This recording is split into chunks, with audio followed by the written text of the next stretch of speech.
Ladies and gentlemen, boys and girls, welcome back to Rewind Gaming and welcome back to the Summer Trials 2019. We have just seen our first quarter-final matchup here on stream as the Get Squad go flying through to the semi-final round to face Exalted. We'll have that game up for you later on here on stream, but first of all, we'll have a second semi-final, or excuse me, a second quarter-final for you here on the Rewind Summer Trials as Flop Resort is about to take on Unique Stars.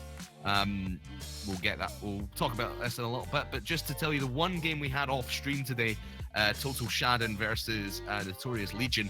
Total Shadon did take that game, and they are through to the semi-finals. That was a 3-2 game. One of the games they won 7-0, and they won 6-0 in the final game as well. So they go through to face the winner of this one, which is Flop Resort versus Unique Stars, Jam. It was.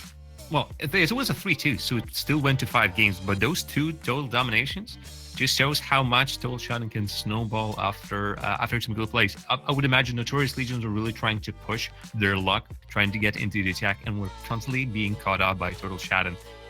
As a result, well, I'd say a team that can win 7-0 and 6-0 deserves their place in the semifinals. Well, on this end, though, Flumperzant and Unique Stars, this is actually a replay of the game we saw in the last trials, the final trials, where Flumperzant managed to win against Unique Stars 3-2. Now, Unique Stars obviously will be itching to get the record straight. And later on, depending on who wins, if Flumperzant again gets through, it will be a repeat of the final of that trial, qualifier number 4, where Flumperzant completely swept Total Shadon 3-0. Yeah, it's going to be interesting. A lot of matchup because of the nature of these trials and the nature of the qualification here for the grand finals. You're going to see a lot of rematches. I mean, we're going to see Exalted versus the Get Squad in just a little bit, which is a rematch of the grand final from trial number 3. So it'll be interesting to see what happens in this one. This side of the bracket could just be a complete replay of trial number 4, at least the semis and the finals. So it's going to be interesting to see who gets through here. I remember watching Flumperzant against, who were they against? They were against Baguette Squad back in trial number 3. Baguette Squad kind of walked all over them. They did take the first game, but from then, I mean, you saw what Baguette Squad just did to Discobobulators. They can just take complete control of a game. But in the same way, Flumperzant can try and counteract that by playing a little bit more of a high line, in my opinion. So it's going to be interesting to see them against Unique Stars, who's not a team I've seen yet here in the trials, but they did make it to the grand finals, so they definitely deserve to be here. Jam, what do you know about Unique Stars? So Unique Stars, of course, is a set of Zedo, Alexi, and MD RL. Usually they're playing with Harry Horla, but today he couldn't make it. So instead, MD will be subbing in for him. So might throw their team composition just a little bit. But of course, the rest of it, Alexi is a high-tier player from Finland. He just has been grinding the scene for a while. Actually, he has been even participating here and there. Actually, that's completely not him, I don't think. Oh no, my bad. It is him exactly. I'm just quickly checking the history. The name Sweaty Mix might be familiar, and that's the old nickname of Alexi. So you've definitely seen Sweaty Mix previously. He has been playing for a variety of teams. He has been trying to grind the Definity Elite Challenger Series. He has been playing in the Frag League Nordic tournaments and of course the Renegade Cups. So he has been around the scene and he's still rising. I think he's still not at his peak of his performance.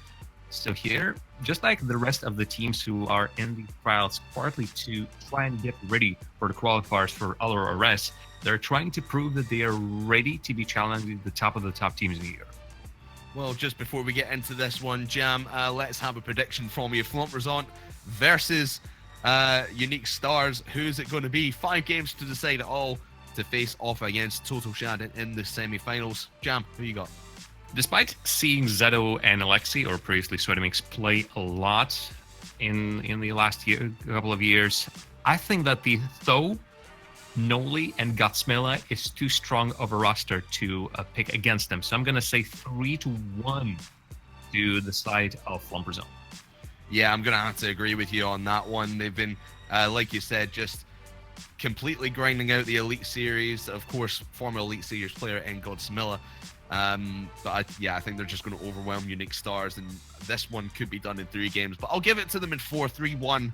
But let's get this show on the road here down in Urban Central as everyone loads in. And actually another Horlap change is actually playing today, Jam. Yeah, so it's Alexi who is missing. MD still on the squad. All right, this changes the things just a little bit.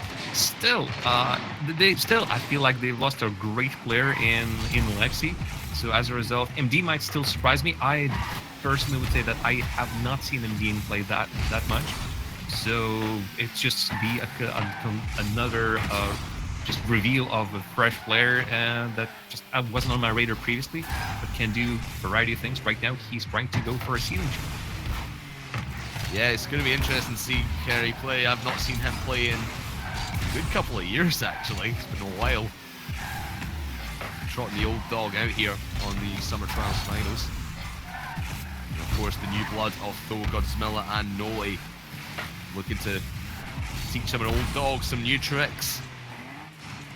It's fairly back and forth here at the start of game number 1, as you would probably expect. MD now trying to take control, finds ZDO in the middle. And just onto the backboard, and Godsmilla easily able to defend that one. Some pressure coming out now from the Unique Stars side. Oh, Godsmilla able to defend that shot from MD, excuse me. But once again, a couple of shots either way, and no real dominance asserted here within the first minute or so. Just like we saw in the previous series, that first game is a slow one. We are still in the quarterfinal stages, so as a result, at least in this tournament, this is the first game for both of these teams. So it takes a little bit of time to really get your muscle memory going. And as a result, you might not see those fantastic plays we saw in game number 5 of the previous series if both teams are already ready as much as they can ever be. So here it's still adjustment to your opponent as well. You want to see what works, what doesn't. And right now both teams are trying to go for these passing plays. I'd say that perhaps Unique Stars are succeeding just a little bit more, but this barrage of shots might leave the net a little bit empty for the Unique Stars line. We saw Tho there going for a backboard play.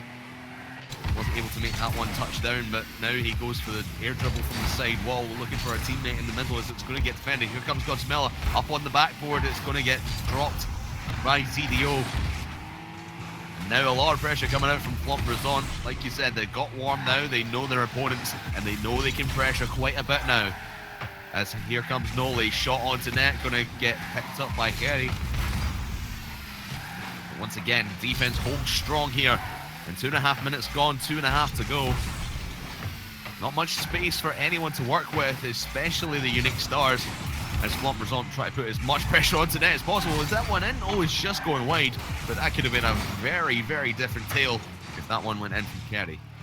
And Unique Stars are playing a very careful style of play. They are sitting in the net. They're waiting for Flompersant to attack. And even if Flompersant are getting all that space to make an infield passing play and to take a dangerous shots, Unique Stars are already in the position to stop that and start an attack of their own. I feel like the only time that the Unique Stars might be vulnerable is when they're trying to start that counter attack and Flompersant quickly challenge them, still leave a player up front and the pass gets to that player, or when they're returning back from defense. When they're all three players strong in the defense, that's an unbeatable defense, and Unique Stars know that. Oh, just off target there from Godsmilla.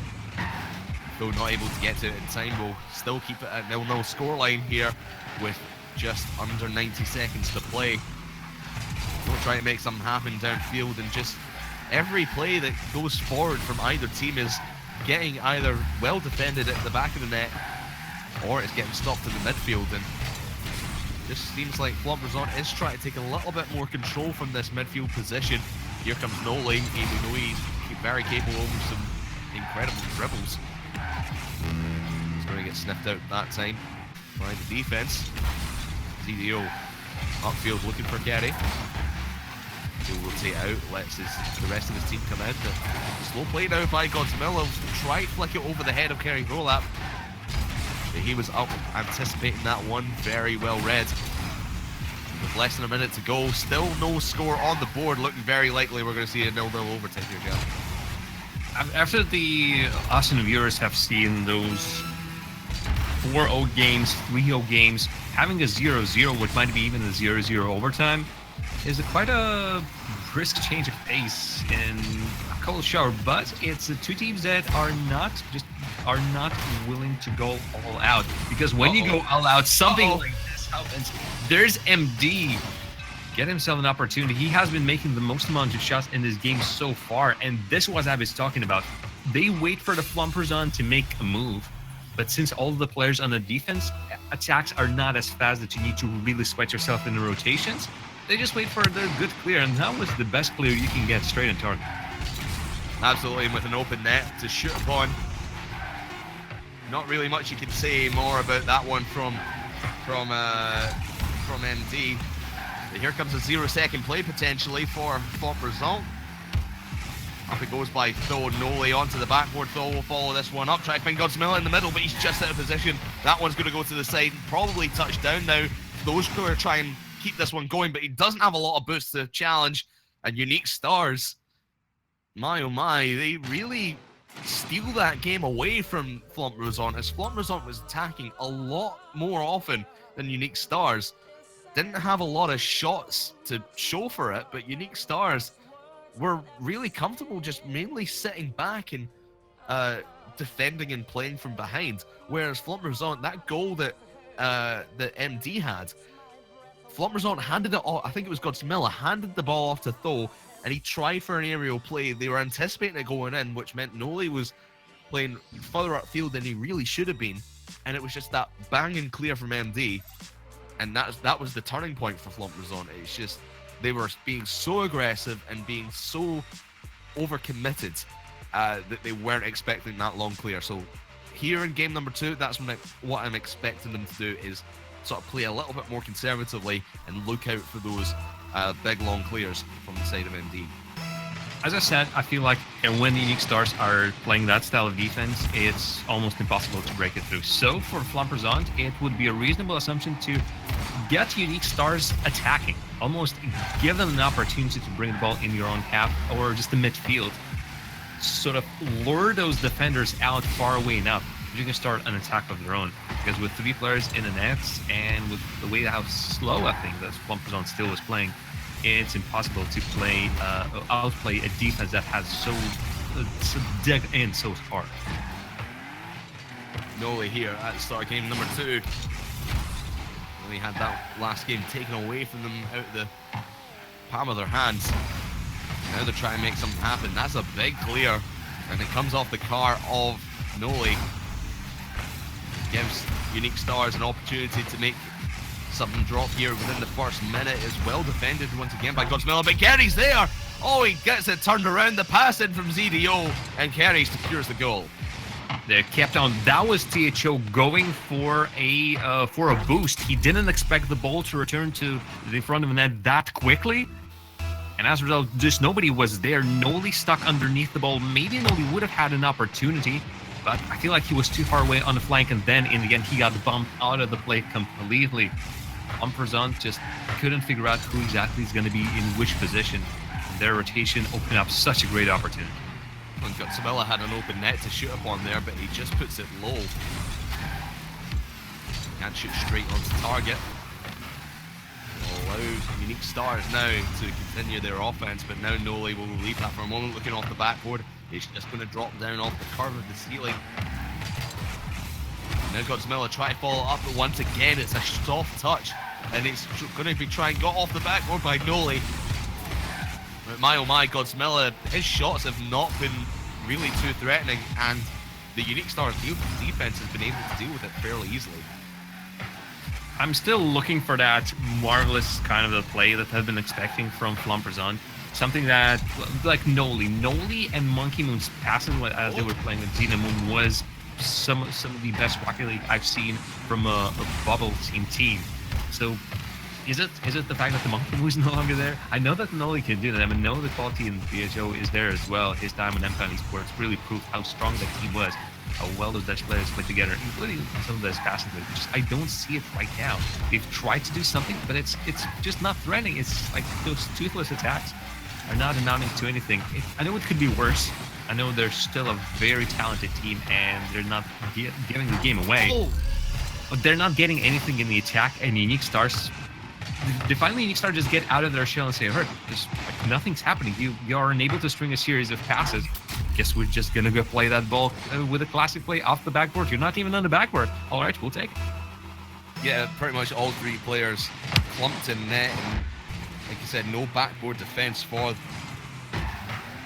this team for Flumperzon. Just exposes their weakness just a little bit. But I think their weakness, for me at least in this game, has been the shooting. They've not been able to put some solid shots on target. Every time Godsmilla's been in the air, he's had a weak shot and it's just fallen short of the net.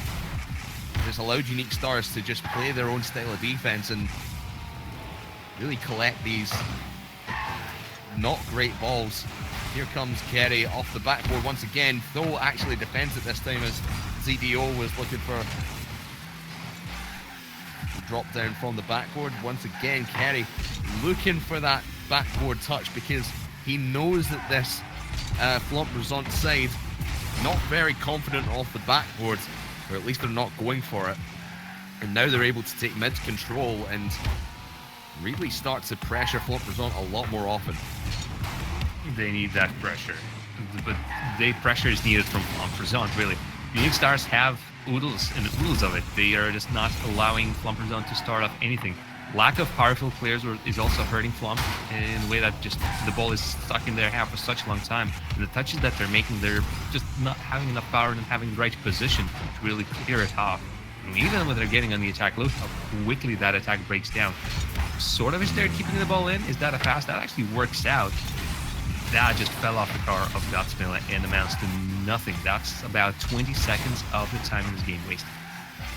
Yeah, and once again, these touches from Godsmiller, wherever they've been, whether they've been air or just on the ground, they've not been the most solid. But here's a touch in from Noli. Oh, just gets defended and hit away. And that could have pulled it within one and given them an opportunity here in game number 2 not to go 2-0 down and have to force the reverse sweep. But Unique Stars, oh my, we doubted them coming into this series, but I wouldn't say they put on a stellar performance. It's just Flumperzon haven't been anywhere in this series so far. And they're just giving up easy goals and not able to put on a strong attack. Hit the nail on the head there, Craftman. These last seconds, I'm not expecting Flumperzon to do anything. It's not like that magical power that the Baguette squad got in the previous series. It's not like something we also saw from their opponents when they really counted, when Unique Stars managed to, rather not Unique Stars, apologies, Discombobulator managed to get that last rush going, and they looked incredibly strong as well, but just too late. No, it's Flamboyant just lomping on a field, for lack of a better word, and they only have 5 extra minutes to do something about it. And unless they really take the matters in their own hands, put themselves by the proverbial bootstraps, and just start goofing around and get on their game faces, sit up straight in their chair and say, all right, we need to get this. This game will be won, I think, not by the fact that Unique Stars played incredibly well, but by the fact that the Flamboyant just decided not to show, decided to phone in their performance. And knowing that they get no second chances, that's a horrible, horrible attitude to have. Exactly, no second chances now for Flamboyant.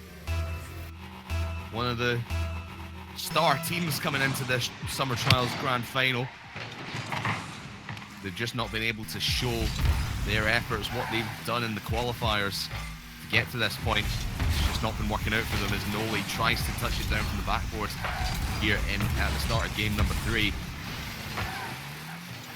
It's not solid enough touch, but they're starting to put a lot more pressure on here at the start. Oh, great bump from, I believe that was Noli, and Tho will get the credit. But my oh my, Noli with the bump here. That's given him a chance. That's a great start to the game number 3. They've been fighting for that ball in the midfield, and you could see the moment Flamboyant got on the end of that ball, they just put all of the 3 cars up front. They already started this game with an attack that got themselves a spell of possession. And now they're just showing that, hey, the pressure will be ours. Anyone on that flank, only someone from Unique Stars was actually on the left flank. Zeta was forced to move all the way from the center. He didn't have the angle on that touch, because just for a second, the Flamboyant's net was really vulnerable. Indeed, there was a tracing shot in there from someone on the Unique Star side. Oh, try to go for a bump play is MD. Godsmilla holds strong and just gets that one away. They do not want to concede here in the first minute, and they won't. 1-0 in the favour of Flamboyant.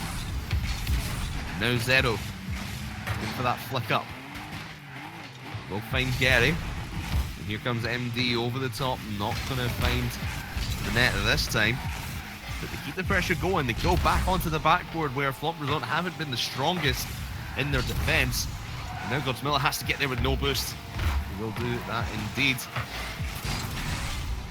This is better from Flamboyant. They're a bit more solid in their rotations, much solid in their touches as well. And it's giving Unique Stars a lot to think about here in game number 3.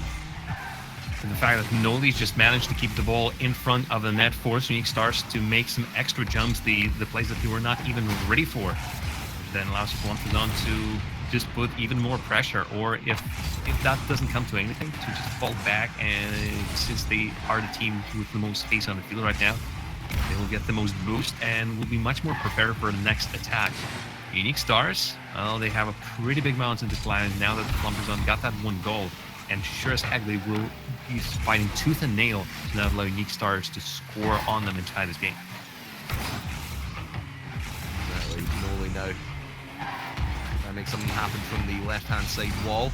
We'll make 2 players commit on the defense here.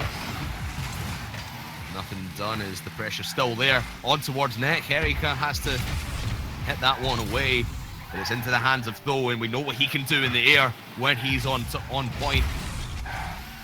Get defended this time, but he's got 100 boost to make something happen here. Noli is up trying to get the pass in, but it's just off target, and Zero able to hit that one away. Now the Unique Stars defense getting tested really for the first time in this series. They've not had much to think about, but Flamboyant have stepped their game up in the attack, and now up onto the backboard. Zero will miss, Godsmilla will miss as well, but Noli is there. Oh, let's Kerry rotate just in the nick of time. And Tho will try follow his own backboard shot up. It won't go anywhere, just into the corner. And Unique Stars, their defense has been stepping their game up as well. Not just the Flamboyant offense. They've been going toe-to-toe with them here, but they still a 1-0 deficit. I'm still afraid for Flamperzon, knowing the fact that this is how Unique Stars previously have managed to win. It's still just bouncing on the line, but not going in. Flamperzon are throwing a lot to make this series go to this game rather go 2-0, just to safeguard their lead. But they might at some point overextend, and that's what Unique Stars are waiting for. Their defense is still holding strong, but that a chance for a counterattack is pretty clear. Maybe not in this chance, but Flamperzon I think have adjusted themselves just a little bit. They're now pulling their players much more faster and really expect that play. And here you are, Godsmilla. Maybe not with the play that I would be expecting, but then again with Unique Stars not allowing almost anything in the net, I guess this is as good as Flamperzon can get. Yeah, there was just the missed touch from Zero. Might have wanted to clear that one a little bit longer, but Godsmilla was there for the touch. Had the boost to rotate himself round and able to take a 2-0 lead here in game number 3 and keep their tournament hopes alive, as they still need to pull off a reverse sweep. 3 games in a row they'll have to do if this one holds. Though now, then towards the blue half, and Zero to get that one up and away, but Godsmilla once again. The Flamperzon side have been reading these clears a lot better than they have in the first 2 games, and they're causing Unique Stars a lot of issues down in their own half as they have to defend a lot more often than they might have liked to. As Though tries to get one in the middle, just well defended once again. 10 seconds to go. MD was up, looking to score in the final 10 seconds, but this one will not go the way of Unique Stars. They will hold on, will Flamperzon, and they send it to game number 4, and they still 1 game away from defeat, as Unique Stars still 2-1 up in the series. I think the name of the game right now for Flamperzon is confidence. Getting those goals rolling finally gave them some confidence to go for even trickier and harder plays. These were the first goals they've even scored in the series. Previously 10 minutes without scoring anything. Obviously that'll get you down like nothing, or like anything, I suppose. Now I see Flamperzon going for some crazy plays. You see Noli constantly going for something flashy, and you wouldn't usually go for this, but he feels like he now can get those touches going. So they're getting the result, they're getting the confidence, and confidence allowing them to get even more results. Flamperzon need to be stopped quickly, otherwise they might run away with a reverse sweep of the series, because Unique Stars are still, they have that one big strong play in their book, and that is their defense. Apart from that, I'd say they're still relying on their opponents to sort of get that on that hook and then play from there, and I think Flamperzon are getting wiser than that. They are indeed. And of course it wasn't the strongest game there from Unique Stars, at least offensive wise. They did hold their own in defense a lot of the time. Where they've been shining is when they get into their attacking plays. Of course, Flamperzon has not been allowing them the space to do that. They've just been holding on to the possession in the midfield. Not able to get in through, but now here, end game number 4, deciding once again if who is going to go through and face off against Total Shannon in the next semi-final game. Yes, the second semi-final game, which you'll see on stream a little bit later on. Who is it going to be? What's Miller now? Defending to the right-hand side. MD though. Let's try and make something happen from this left-hand side, but won't find a player, he'll just find Noli. Here comes Godsmilla, picked up on towards net, and he does find the goal just under the crossbar.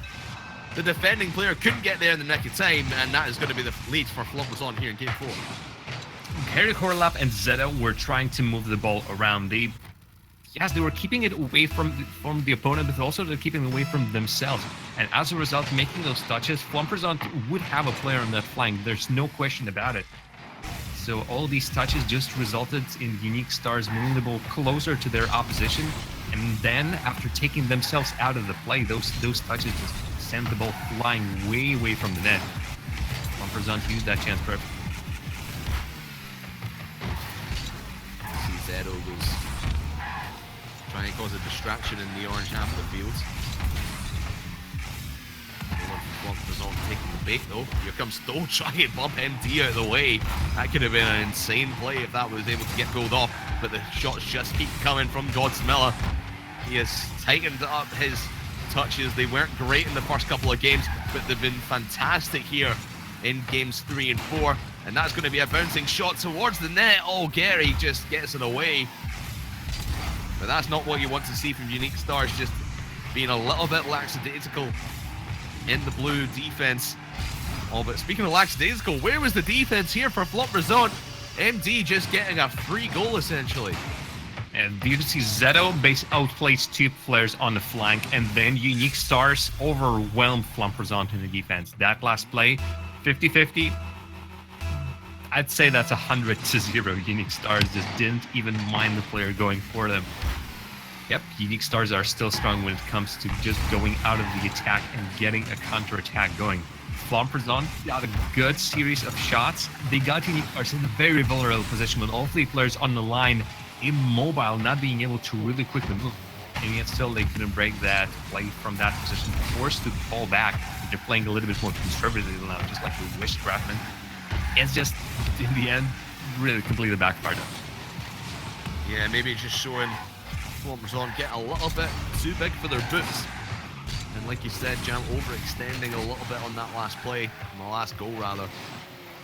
Just exposing themselves in the backfield. Now Unique Stars and Kerry Horlap here, trying to make something happen, force the issue. Zero's going to get baited out by Noli.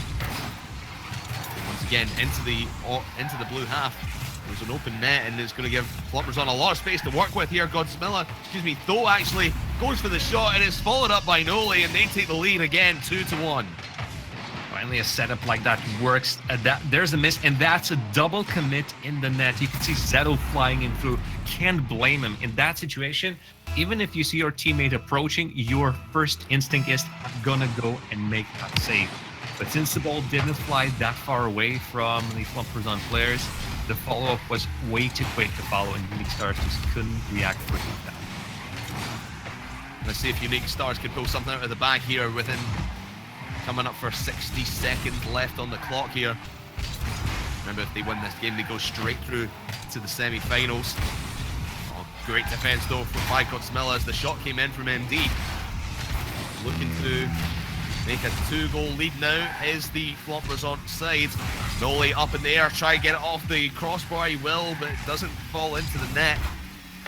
Though defending in the midfield, trying to keep this pressure going. Noli was wide open, but just couldn't make the right touch at the right time. And he's going to have to give up possession here as MD following this one through. Beats out Tho in a 50-50, and oh, that one pinching in. Oh, the Unique Stars, they were committed upfield, thinking something was happening, but you can never predict the pinch here, Jam. 122 kilometers per hour roller. It could have been even faster. Just the fact, if it only was through the air and a little bit closer, man, that is unstoppable. Unique Stars almost got something of their own previously, just couldn't get it through. Maybe this quick counterattack, only one player, that's straight on target for Noli. That's too easy for him to take. I think that's a great chance for Unique Star just going begging. Could have been a 1-goal game instead. I think we're seeing in game number 5, Craftman, and what is that from Tho? My goodness! Follows it up, dribbles it off the backboard, and then pinches it down. He doesn't need to score that. He's got game 5 secured.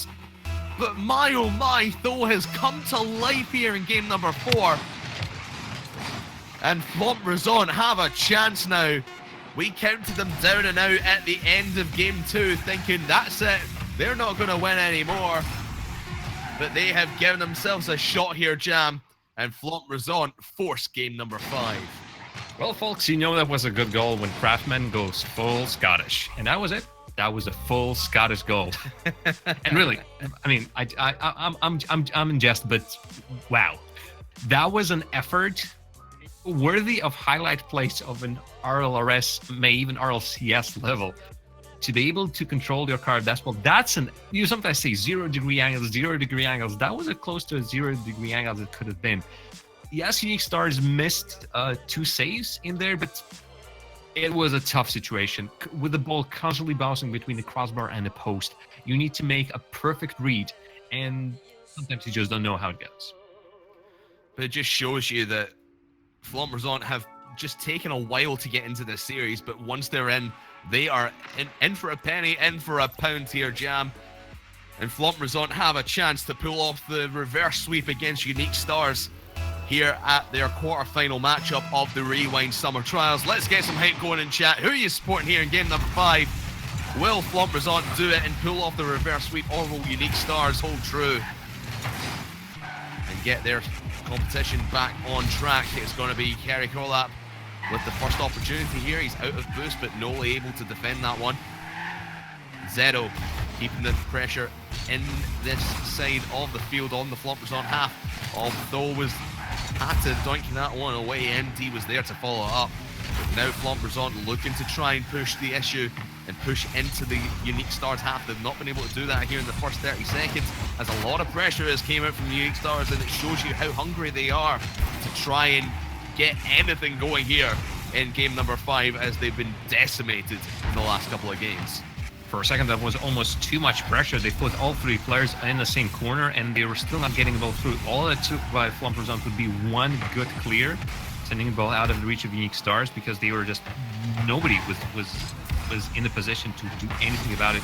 But fortunately for Unique Stars, neither were the Flommersant players, so that open opportunity just didn't amount to anything from both teams. I think this is a good tactic from Unique Stars, though. Try and pressure as much as you can in the Flommersant half, because as soon as that ball gets into the orange, stuff like that happens, and Flommersant have flopped their defense once again and given Unique Stars the lead goal here in game 5. I'm trying to figure out what Noli and Gutsmiller were trying to do. Noli tried to slow the game down. Just, all right, I'm controlling the ball. Didn't he not see Harry Corlap coming for him? Because from that position, how slow he was playing, he had no chance of putting that ball anywhere out of the reach of Harry, who was just straight on it. And then Gutsmiller, on the follow-up, he was that second player. He also didn't figure out where that ball is going to go. As a result, 2 players pretty much in the same position, or at least Gutsmiller was not covering almost anything. Just allowed Unique Stars to sneak the ball in front of the net. Let's see what Flommersant can do in their attacking play here, though. Godsmiller will rotate back and let Tho come in for that one, but it's probably not the right decision there, as it's back into the Flommersant half just like that. Noli with no boost.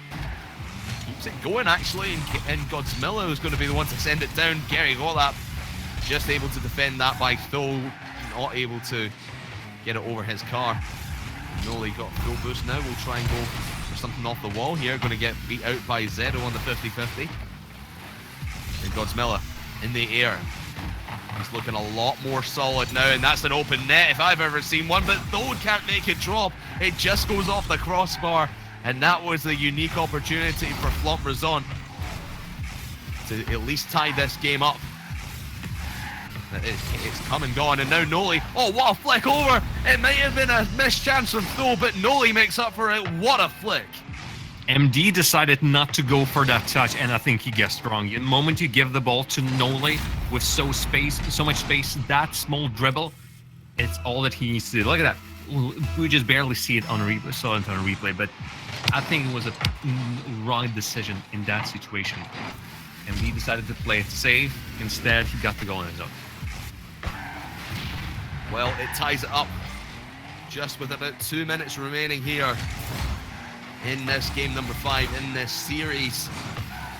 Who is going to take this one? It's hard to tell. Both teams have their ups and downs.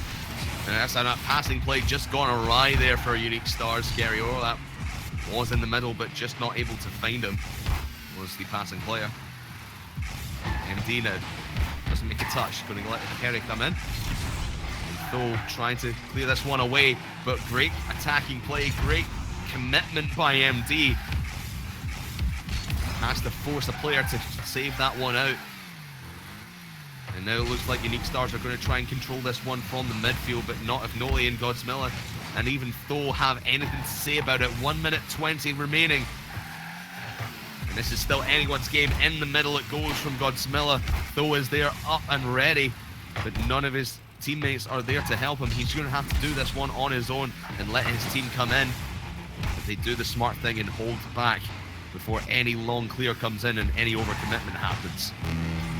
The game has noticeably slowed down. Those last 60 seconds of the game number 5 could be mightily important. This is where the both teams realize, all right, no risks. We need to be as vigilant as ever and make sure that our opponent makes mistakes rather than we do. And this is extremely dangerous. But Godsmilla, I think in this case, could have gotten through. He had a player behind him, really decided to make it as safe as possible. There was a chance, I feel, but he decided a chance wasted is better than an opportunity given to your opposition.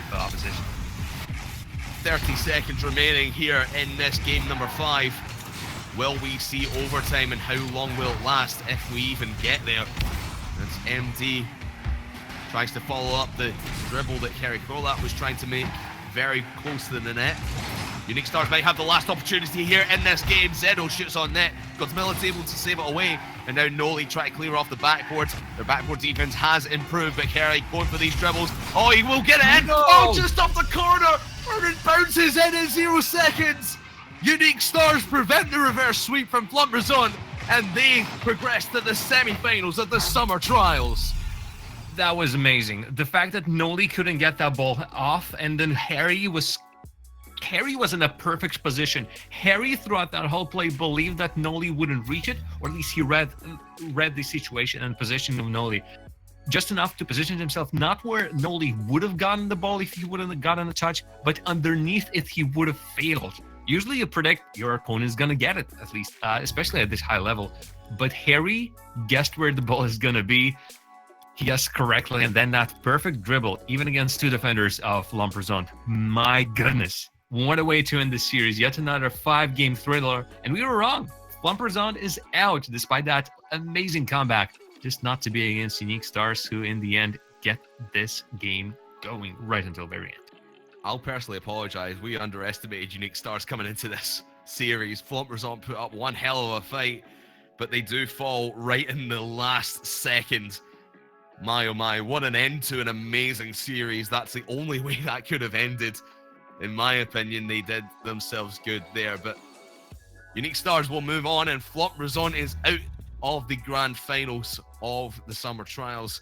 Unique Stars will progress and will play Total Shannon in our second semi-final match on stream a little bit later on. But first up, we have Exalti versus Baguette Squad, the replay of the grand final of Cup number 3. But we'll have that after the short break, so don't go anywhere. The Rewind Trials continue after this.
Just yesterday, I found true love, but it passed away. It's love I made. I know I have no regret. I found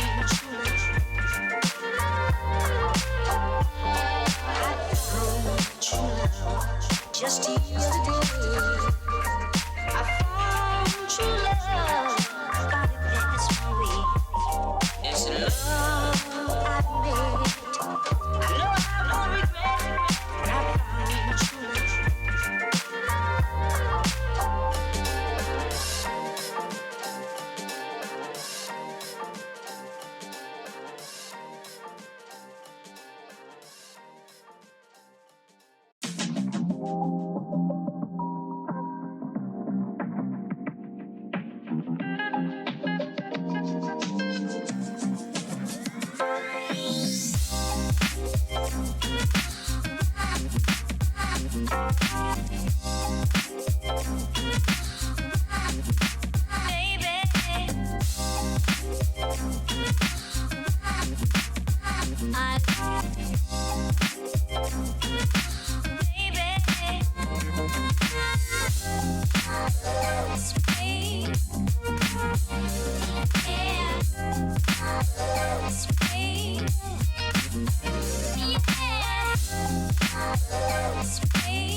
Ladies and gentlemen, boys and girls, welcome back to Rewind Gaming and welcome back to the Summer Trials 2019 Grand Finals here on Rewind RL. My name's Craftman, joined by Jar of Jam. And lads, if you've just joined us, you've missed two heck of series with Baguette Squad going through against Discombobulators and that amazing end to an amazing series. Flump Resort getting taken out by Unique Stars. So now we have our four semi-finalists, and we're going to see our first semi-final game up on stream right now. So get your friends in.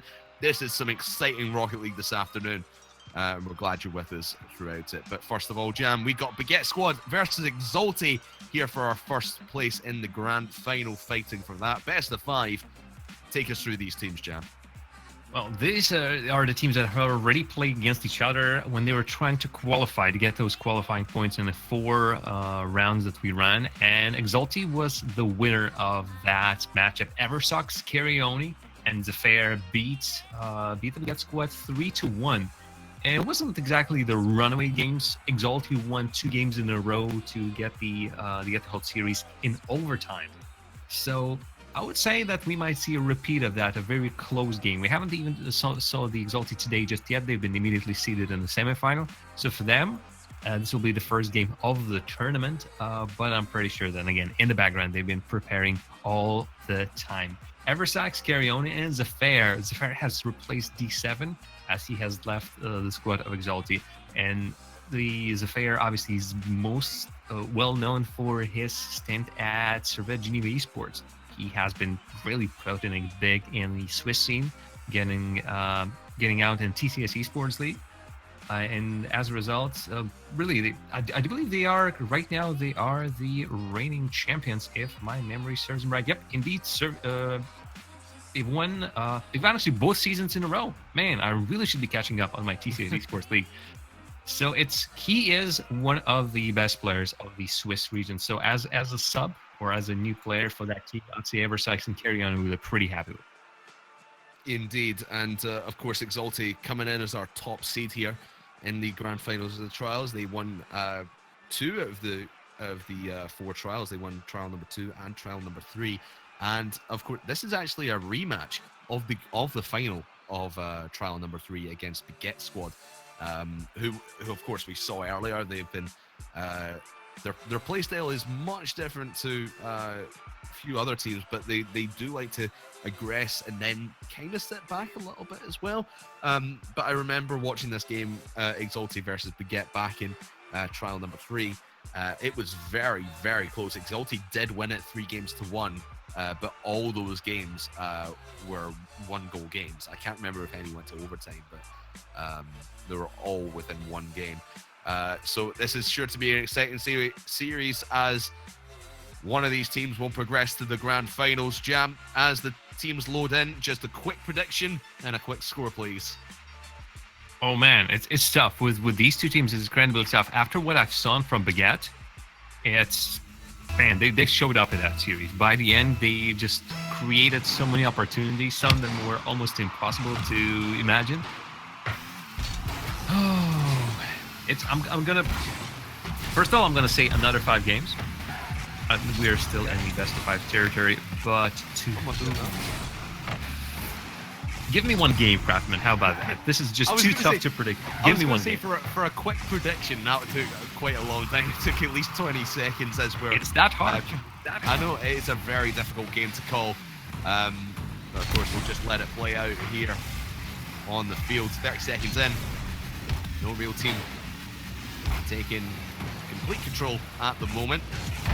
Eversack's trying to pinch it into the corner and get into the middle for one of his teammates. Wasn't going to happen. And now Yukis fires onto the backboard looking for a teammate. Eversack, great backboard defense, and it's just straight into the hands of Rizzo, and Sapphire has to send it high.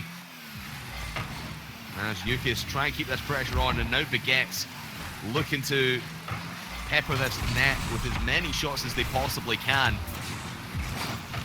And it's Exalti who has to play a lot of defense, but they're playing it well. Exalti are sticking in the defense. They definitely have the players in net, but I don't think they have the players ready to start an attack. We saw them just perhaps play the ball up front just a little bit, but either they immediately lose it or don't have anyone to follow up that touch. That was, I think, one of the first chances when they actually got the ball through, had 2 players to go forward. And with this extra pressure, they might start putting a little bit of that Baguette style play. Oh, swooping! Oh, great pass upfield from Yukis, but swooping just couldn't touch it down in the nick of time. Rizzo might actually take a shot on net, he will. Zapphire's there to clear it, and swooping's there to keep the pressure going. Baguette Squad are throwing everything they have within the first 2 minutes here. But it's good to see from them they're still rotating and they're still not completely overcommitting. And it's causing Exalti a lot of problems when they try to move back downfield. Right now, their attacks are also getting stronger and stronger. Exalti finally figure out that we were not having enough players to go up through. Right now, they're putting more players up. As a result, they're passing targets and their counterattacks are looking that much stronger. Let's see if they can play the same playstyle of prolonged sieges. I want to just break down just a little bit, but Exalti, the longer this game goes, the stronger they look. And the Baguettes, despite how strong they were looking throughout the previous series and how strong they started this game, might beware, because Exalti definitely didn't come here to play. Yeah, like you said, Exalti just seemed to take midfield control away from the Baguette Squad, who had it for the majority of the first half here.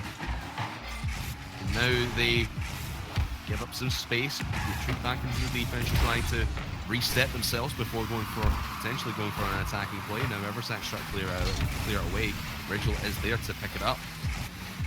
They're swooping. Got something moving here as we tip into 100 seconds remaining. Kieran try to go off the backboard. The first opportunity really for Exalti, and they make it drop. 1 minute 39 left. And that's the first goal from Kieran. What an air dribble. And there you see Mudcat in action. This was a fantastic play, and just going out straight. You get a touch, you get a ball uncontested in the midfield, you're already ready to start an aerial play. And then since nobody's in your way, you just drag it all the way to the net. Well played. And the Baguette Squad better be thinking twice after giving chances such as this one to Exalti Squad. Yeah, but here come the Baguettes back into the blue half. immediately relieved by Zafir, who goes an open net opportunity. Oh, just pinched away by Rizzo off the post. Great defense by them, but they've got to start turning those pinch plays and defending maneuvers into a counter-attacking opportunity and into points mainly, because they do like to just defend from the back. Eversax is just going to give that one up. Swooping, teeing it up for Yukis. Kieran will be there to defend that one as he just keeps rotating round with his mudcat. Zafir now just tries to waste some time and put it in, put a soft touch towards the orange half.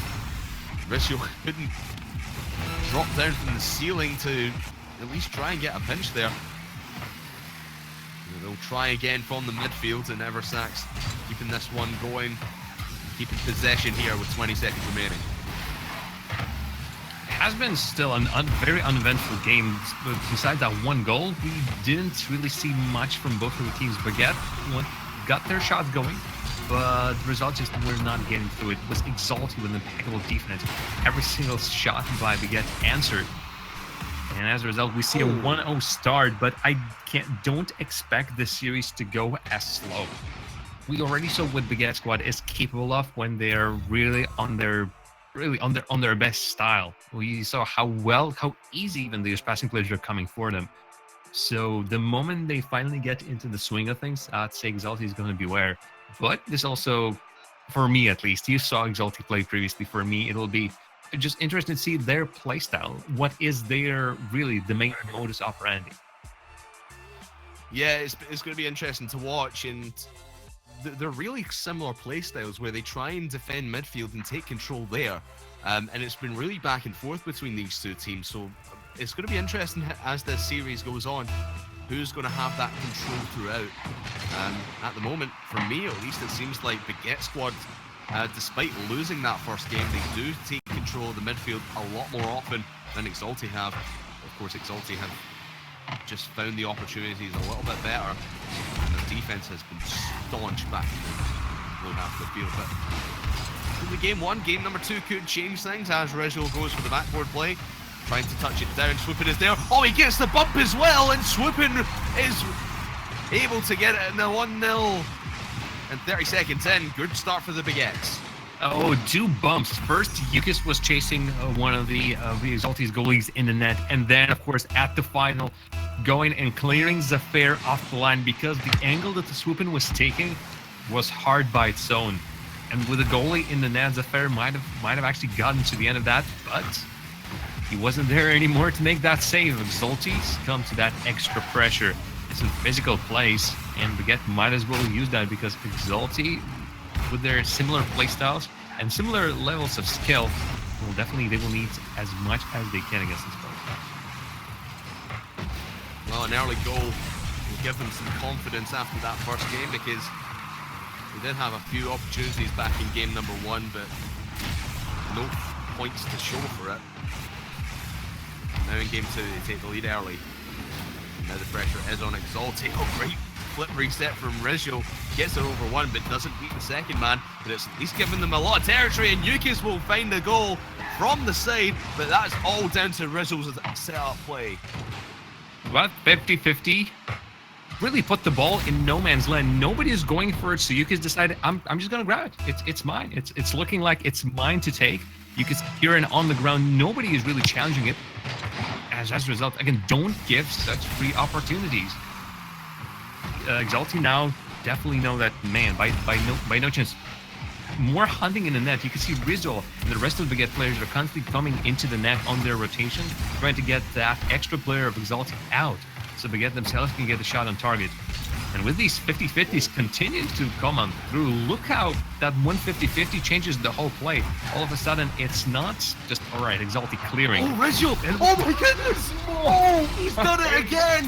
What a flick up from Rizzo, takes it all by himself off the backboard and gets the double touch down.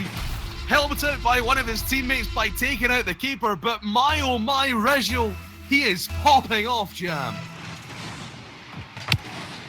More, please, sir. May we have more of these enormous goals? Though had his this comes close. Not exactly the same thing, I don't think so, because though just incredible. But here you can see how well Baguette are using that pressure. One player out, all of a sudden that swings the whole attack in your favor.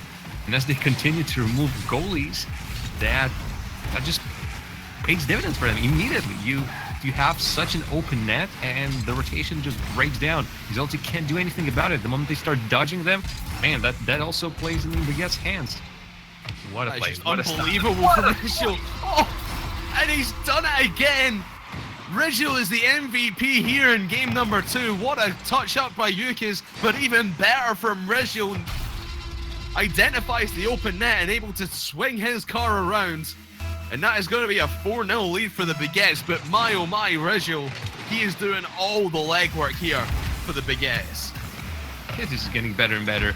I do have to say that wasn't a doink. He actually did redirect that. Going upside down. I just slowed down for a moment. I saw Rizzo with the ball, so I know there's only one way this can end. Not on this attack, but I think by this point, he was already pretty happy with what he's shown. And man, Craftman, look at that. We still have 2 more minutes of this game to play. We might yet still see more great goals. And there we go. You get the one upside down Yukis. Again, using that freedom on the field, because one player is beat, the second player is beat, and that's Rizzo, the player who gets that challenge going. And stealing the ball from Exalti's defender. Exalti just too slow for Baguette. They can't chase, they can't rise in the air quickly enough to challenge what Baguette are doing. Again, once more, Rizzo, full 100% goal participation here in game number 2. 2 goals to his name and 3 assists for his teammates. He is getting everyone involved from this Baguette squad side. But Exalti don't seem to have an answer for when Rizzo gets the ball at his car. It's just unbelievable to watch, ladies and gentlemen. This is what you want to see from the grand final stage of the summer trials. If you're got folk that are not watching, get them in here, because this is some fantastic Rocket League. Rizzo once again with the ball at his car. Just a little bit of a weak shot there, and Kieran able to save it away fairly easily. But there's that Yukis over the top, 6-0 in the Baguettes, showing dominance here after losing game 1. And by this point, Exalti just need to cut losses and say, all right, this is just not working out for us. We shall not get frustrated about this one, because that touch was affair just wasn't up to par. He lost the ball in Baguette. They just don't care. By this point, they have a vision in front of them, exactly how they're going to play, and everything is falling into place for them. Almost every single play that they have, as this happens, all right, well, Rizzo will just say, all right, well, I mean, we don't care. We have 6 goals up front. But almost every single play for Baguette is going exactly how they plan. And man, that just lifts you up. That allows you, again, with that confidence, to make more fantastic plays. And stopping a team like that, you just need a reset. It could be a game reset. It could be, and really, starting the next game with a 0-0 could be that reset. But Exalti right now are being pummeled, are being completely driven into the ground by Baguette squad. And in this game, it's just over. It's absolutely over. 1 goal won't change anything, practically, obviously. Yeah, and it's only 7-1, and 7-1 just hurts. It would hurt, and of course it would be. It would only be just insult to injury if Rizzo was the one to score the Brazil. But with 34 seconds left, it's no way back in for this one for Exalti. We're just going to have to lick the wounds in the break between the next game to sort of strategize how do we stop Rizzo, because he has been the man here on the Baguette squad. There's absolutely no stopping him. Yukis and Swipin have played their part, but it's been Rizzo the MVP in this game for Baguette squads. It will be a tie series once this clock ticks down its final few seconds. Will we see a Brazil here? Rizzo will try for it, but Zafir will stop the embarrassment of that. Of course, Baguette have just ran rings around Exalti here. And my oh my, Rizzo, watch out for this man, because he is dominating. Yukis and Rizzo have all the rights to wheel out on that final screen. They have deserved their dance, because what they've shown in this game was something tremendous. And long gone are those one-goal games, overtimes that we saw from the series between Exalti and Baguette as the both teams were trying to fight, get that maximum amount of points in the final of qualifier number 3 here. Baguette squads, especially today, are on an absolute roll. And for Exalti to stop this one, they need to really have a great start to this game, because I feel like if Baguette once again get that opening goal, that snowball is almost impossible to stop. It's just that Exalti are trying hard to get back into the game, and every single time they try to overextend just a little bit. You saw Baguette are coming in third, sometimes creating the chances for themselves, sometimes just using the Exalti's overextension, trying to get those goals. So now that the score is 0-0, I think Exalti has their best chance right now in this game to finally take off something. That they do, but they need to, like we've been saying, shut down that man, Rizzo. Just take him completely out of the plays. Take possession for yourself, but Rizzo will go for the fake, go for the bump. Oh, he's got it! Oh my goodness, Rizzo, please stop! You are a god amongst men. Makes one miss, over the top and gets the bump on Kieran. Oh my goodness, Rizzo. What is happening here, Chan? This is just unbelievable. I mean, we said you should stop him, but Zafair misses completely on that challenge. I do believe that was him on the flank. Then Rizzo just goes in on his dribbling rampage, and you can't stop him. You can't touch him, because he touches you, removes you from the net. Oh, it's just getting from good to even better. And Baguette squad with that kind of play, with just I'm happy, Crack. We're just a bit lost for words here. I'm having a great day, because I'm not at the end of this destruction that Baguette is really raining on top of Exalti right now. I'm just enjoying life. I'm enjoying this. Exalti, though, on the other hand, on all of their fans, man, I feel sorry for you, because going up against a full-on form Baguette, it's looking like it's an impossible task. And if you indeed do not shut down Rizzo, you do not shut down Yukis, you do not just shut down those passing plays and that aggression, and your chances, those rare chances that you get in the attack, could just come to nothing. But bam, this series is over. Despite Exalti taking game number 1 in series 1-0, it does feel like the Baguette squad just have that much many goals in their back pocket.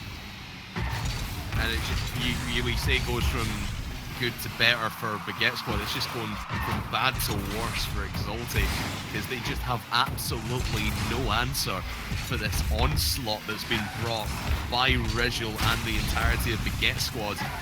Try to relieve some pressure here in the orange half of the field, but that's a great touch from Swoopin to get it back down. Eversax has to play it to the side, but it's just going to find Rizzo. And we'll see what he's capable of. He's back in the middle. A 1-2 back to Yukis, and he'll go for an aerial play. Swoopin trying to come in at the final few seconds there. Just going to miss that one, but Rizzo there to cause some destruction. You can clearly see, though, that the game has slowed down. Long gone are those crazy quick counter-attacks. It's been more of a positional play, and while the passing players are still coming in through, like this one we see on your screens right now.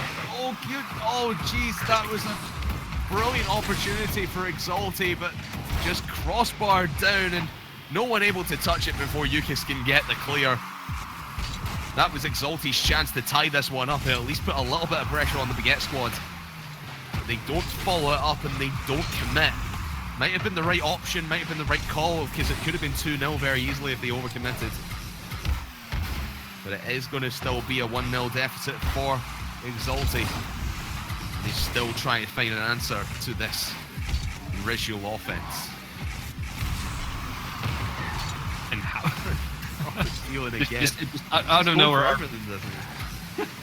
Just out of nowhere, our producer just says, "Oh God, I think he feels it. I think he's an Exalti fan that just can't understand how we can get through." But Grantham, you mentioned that both teams are favoring that, or at the very least, Exalti is favoring that control of the midfield playstyle. And both teams seemingly are clashing in the midfield in this game, because the amount of shots had died down significantly. And that's all down to the teams butting heads not in the final third, but right there at the midfield line, which just doesn't allow you to create that many chances, and which makes this one-goal game that much more threatening to Exalti. Yeah, and you see there, Swoopin was just trying to slow it down so much. A lot of teams don't like this one-goal cushion, but it seems the Baguette squad are happy enough to keep it. As long as they can keep the ball out of Exalti's hands, which they have done fantastically well. Kept possession and kept the rotations going in their own half and not giving Exalti an absolute inch. Oh, great touch from Zafir though, but Rizul is there to make the save. Kieran up on the backboard. Will not make a touch, but Zafir again just gets beaten out in the air by Rizul on the attacking play, and now could be a 2-goal lead now. If Baguette Squad make it drop, they won't, but 5 seconds to go. If Exalti want to win this game, they need to go quickly. Going to be up in the air. Yukis trying to get onto the ground. It will be put onto the ground by someone else, and Baguette Squad, despite losing game number 1, they are on match point and 1 game away from the grand final.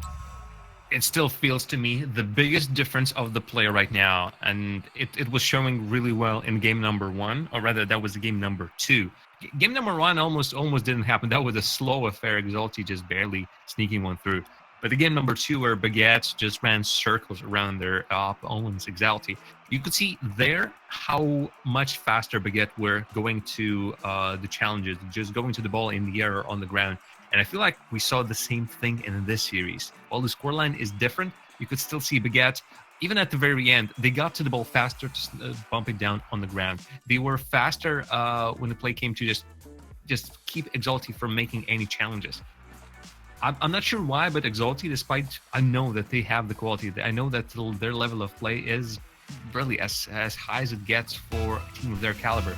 But Baguette, right now, I think are playing at the edge of their abilities, at the edge of their reaction times, and as a result are still beating Exalti to almost every single challenge, every single 50-50 there is on field. They did it earlier against Discombobulators as well, just reading a lot of the plays. And they're doing it, they're exacting revenge here against Exalti after getting beat in trial number 3. They exact their revenge, and Yukis, 20 seconds into game number 4, is able to make another one drop, and Baguette Squad still clearly the favourites here to go through to the grand final. You saw how that happened. I do believe that was Carey just trying to send the ball through, but since Carey lost the ball in the air, it was just a quick challenge from Swoopin to get the ball through for Yukis to score on goal, because the rest of the Exalti were already in the attacking position, but they were expecting the play to come through. They didn't expect the challenge. Chirasag didn't expect the ball going way past them, and for Baguette to be getting something out of that attack that they consider their own. Emily and Exalti trying to play upfield, but 2 people committing on the push. Not going to give anyone else some open space. Will fall right back into the hands and right back into the possession of the Baguette Squad, who can just play their own game, and that's exactly what they did in the last game. Just play their own style. And it works out for them in the end. Minute in. Still no real dangerous play coming out from Exalti, but that's a dangerous one. Eversax just gets it to the side in the nick of time. The Baguette Squad threatening from all angles on this field. You can never count them out from scoring anywhere on this pitch. Here comes Swoopin off the backboard. He's got Yukis in to help, but he doesn't need him. He gets the double touch off the backboard and takes a 2-goal lead. Another touch that goes straight to Baguette players waiting on the flank in the center field. Exalti needs to find up their clear play, because Baguette, they were reading those plays previously. They continue reading those plays now. Of course, a lot of credit goes to Swoopin, not only for being in the right position in the midfield, but also finishing that play, because that touch was as good as it gets when it comes to double taps. Exalti, man, it's hard to recommend them anything, because if they're just not comfortable in playing as fast, then, man, they will be beat to all those challenges that I've been mentioning previously. And if they're just not getting the right challenges to somehow rather the right clears and really figuring out where to put the ball, then it's getting ever so harder for them to relieve the pressure out of their own half. They also need to consider, my God, where are the opposition players at? Exalti still have half of this game to go through, but if they lose this one, they're out. And I can only describe the Baguette playstyle in defeating them as impactful, tremendous, just overpowering is how Baguette looked out throughout the series. Yeah, exactly. Couldn't really put it much better myself. They are just completely dominating Exalti. We've been focusing a lot on Rizal here, but Yukas and Swoopin have been playing their part as well. You saw Swoopin on that double touch goal previously. Yukas has had his own flurries of offense and flurries of brilliance. And it all adds up to just complete domination here against Exalti. Here comes Zafir trying to make it a one-goal game. Just a little bit off target. And again, once again, Baguette Squad just take possession. Rizal try to follow up his own touch. A long touch, but it goes off the crossbar. Swoopin can't make it happen either. But they're looking for three. They're looking for as many as they possibly can. They're not done until the buzzer hits. His 2-goal lead is nothing to be sniffed at. Minute 30 and still no real attacking play from Exalti, and I think that's exactly what they've been lacking. They've been lacking a real offensive prowess, and every time they try to get something going, they just give it straight back to Baguette Squad, and they find themselves back in their own defense. There was a dangerous moment just a moment ago, and this attack almost also looked promising. But look at that, missed touch, and then there's no second chances. How quickly Baguette removes the ball throughout, and how quickly Exalti just loses interest in the attack. Again, take a risk. You need to. With 2 goals down, you can't possibly allow yourself to just sit carefully. No, you right now at this point, go for a Hail Mary play. Just overcommit where perhaps in a regular play you shouldn't have. Go for a bumping play. Eversax could have gone through Rizal, I suppose, but yeah, in that situation, you better rush through the middle for that one. Okay, this is looking much better, but now it's already 30 seconds have passed, and the Exalti are still not that much closer to scoring a goal. No, they keep peppering this net, but nothing seems to be dropping. Just the defense from Baguette Squad has just stepped up. Yukas has had quite a few saves, only 1 registered, but he's played his part in defense. 10 seconds now coming up for that, and it looks like Exalti has had revenge exacted upon them as Rizal goes for a cheeky dribble play to finish things off. He doesn't need to score that, but my oh my, Baguette Squad, they are going to be moving through to the grand finals today, Jam, and they look like favourites to win it all. I mean, if Rizal continues playing like that, it's no-brainer. Whether Unique Stars or Total Shannon will be going against this Baguette Squad, they better beware that a lot of axles will be broken. The aerial plays and the passing plays are going to be sublime, and you're just going to be beat to every single ball that there is on the field.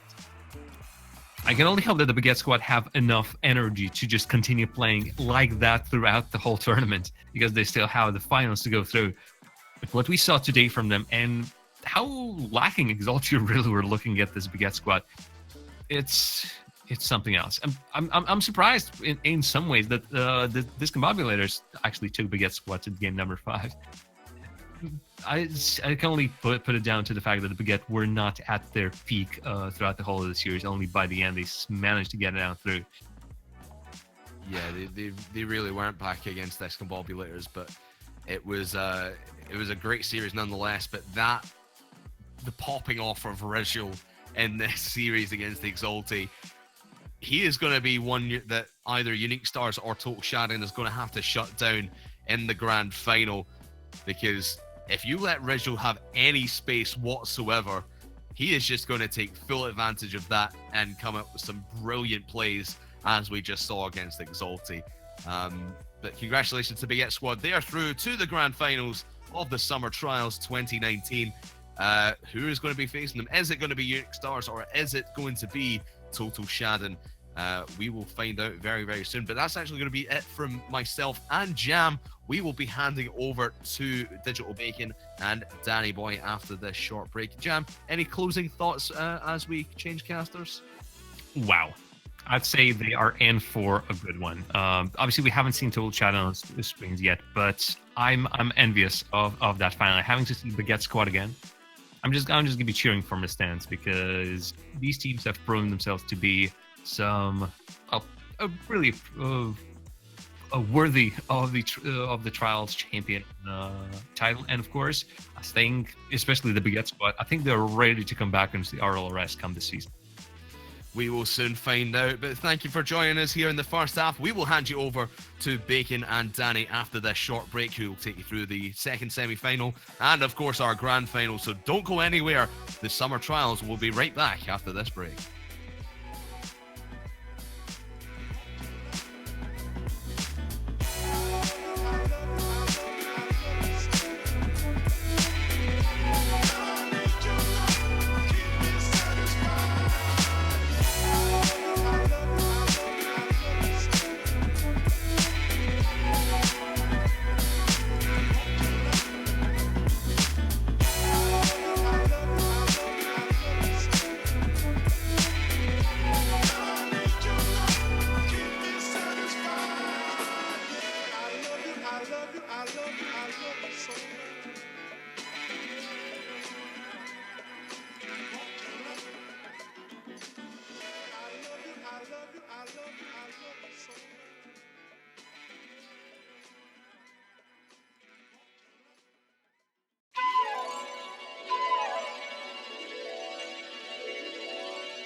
And I love you where you wanna be loved.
Good afternoon, ladies and gentlemen, and welcome back to Rewind Gaming for our second semi-final. If you're just tuning in, what on earth were you doing this afternoon? You have missed so much good action.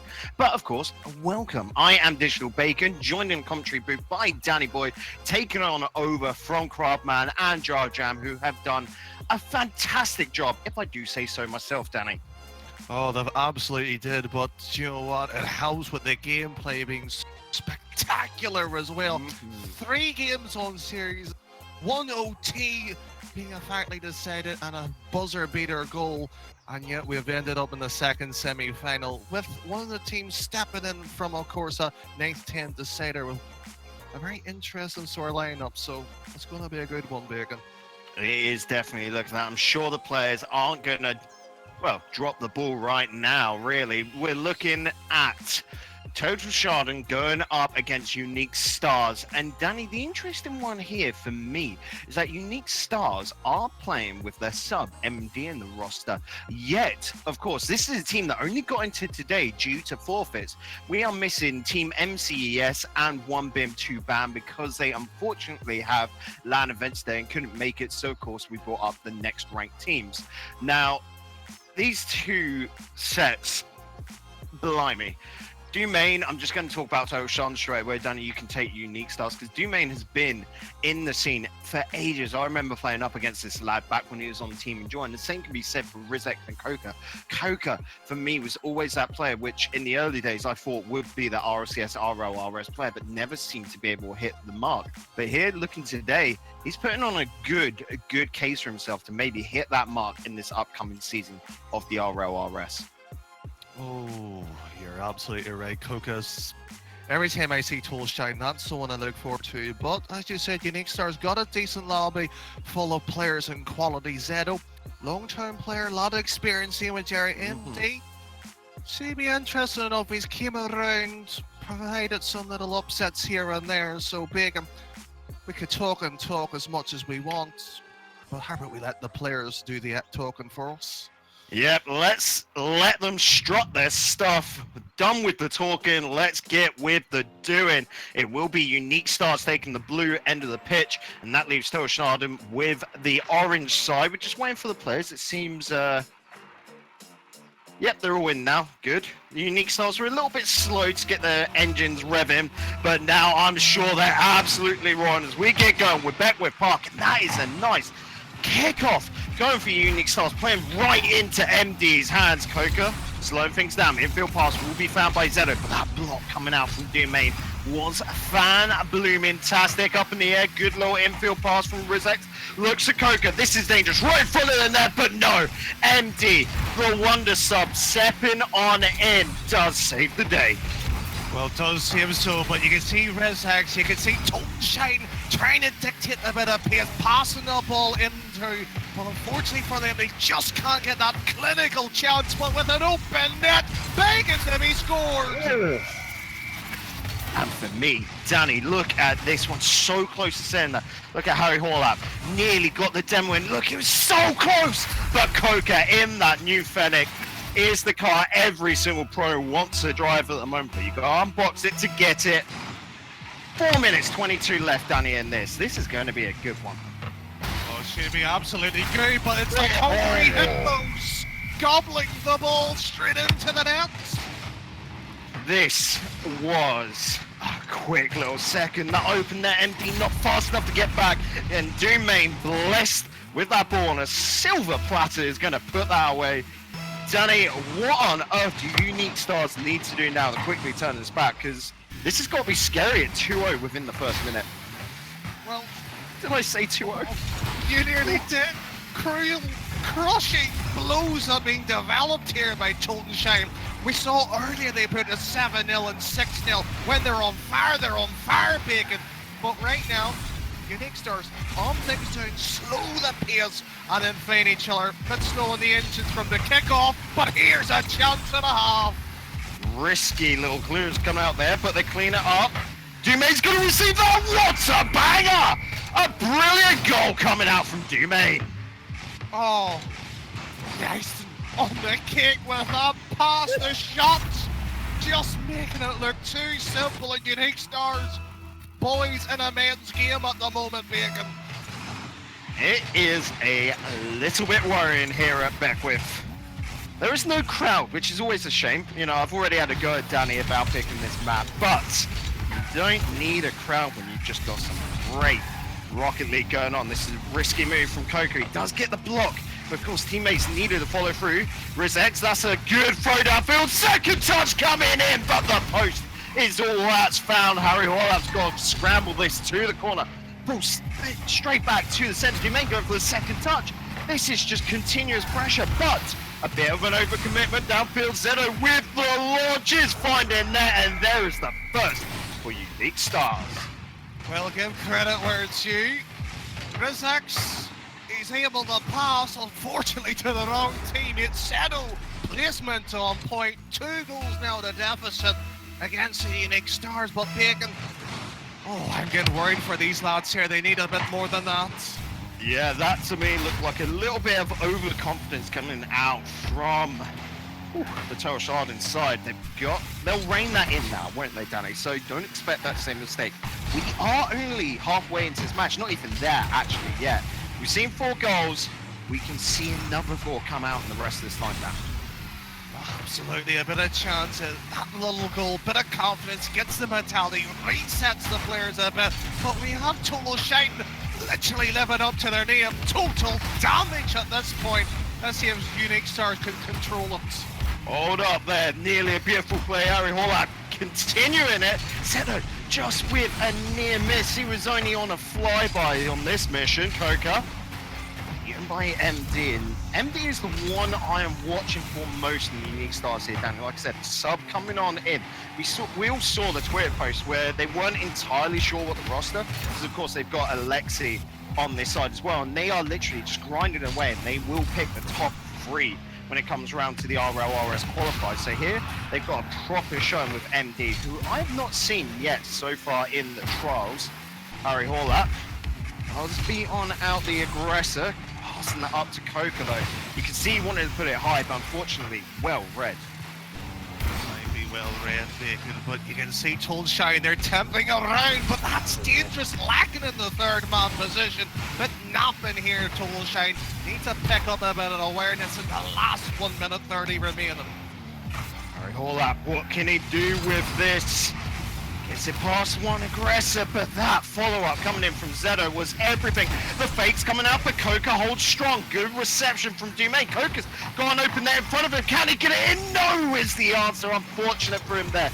Not enough juice on that one, but Rizex holding up the midfield line is good. Finds Dumain. Rizex holding around as well. Doesn't overcommit into that. He's learned his lesson. Good block coming out from Rizex as well. The second touch to get that up in the air and get moving downfield. Allow space for his teammates to follow up into, and that is a good follow from Coca.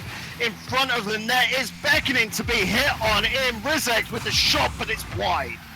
Oh, it's wide. It was closer to Pluto at times there, Bacon, but it keeps the pressure alive and it forces Unique Stars. You can see a bit of desperation slipping in with this opening game, trying to pound some pressure. Right now, it's just puttering away.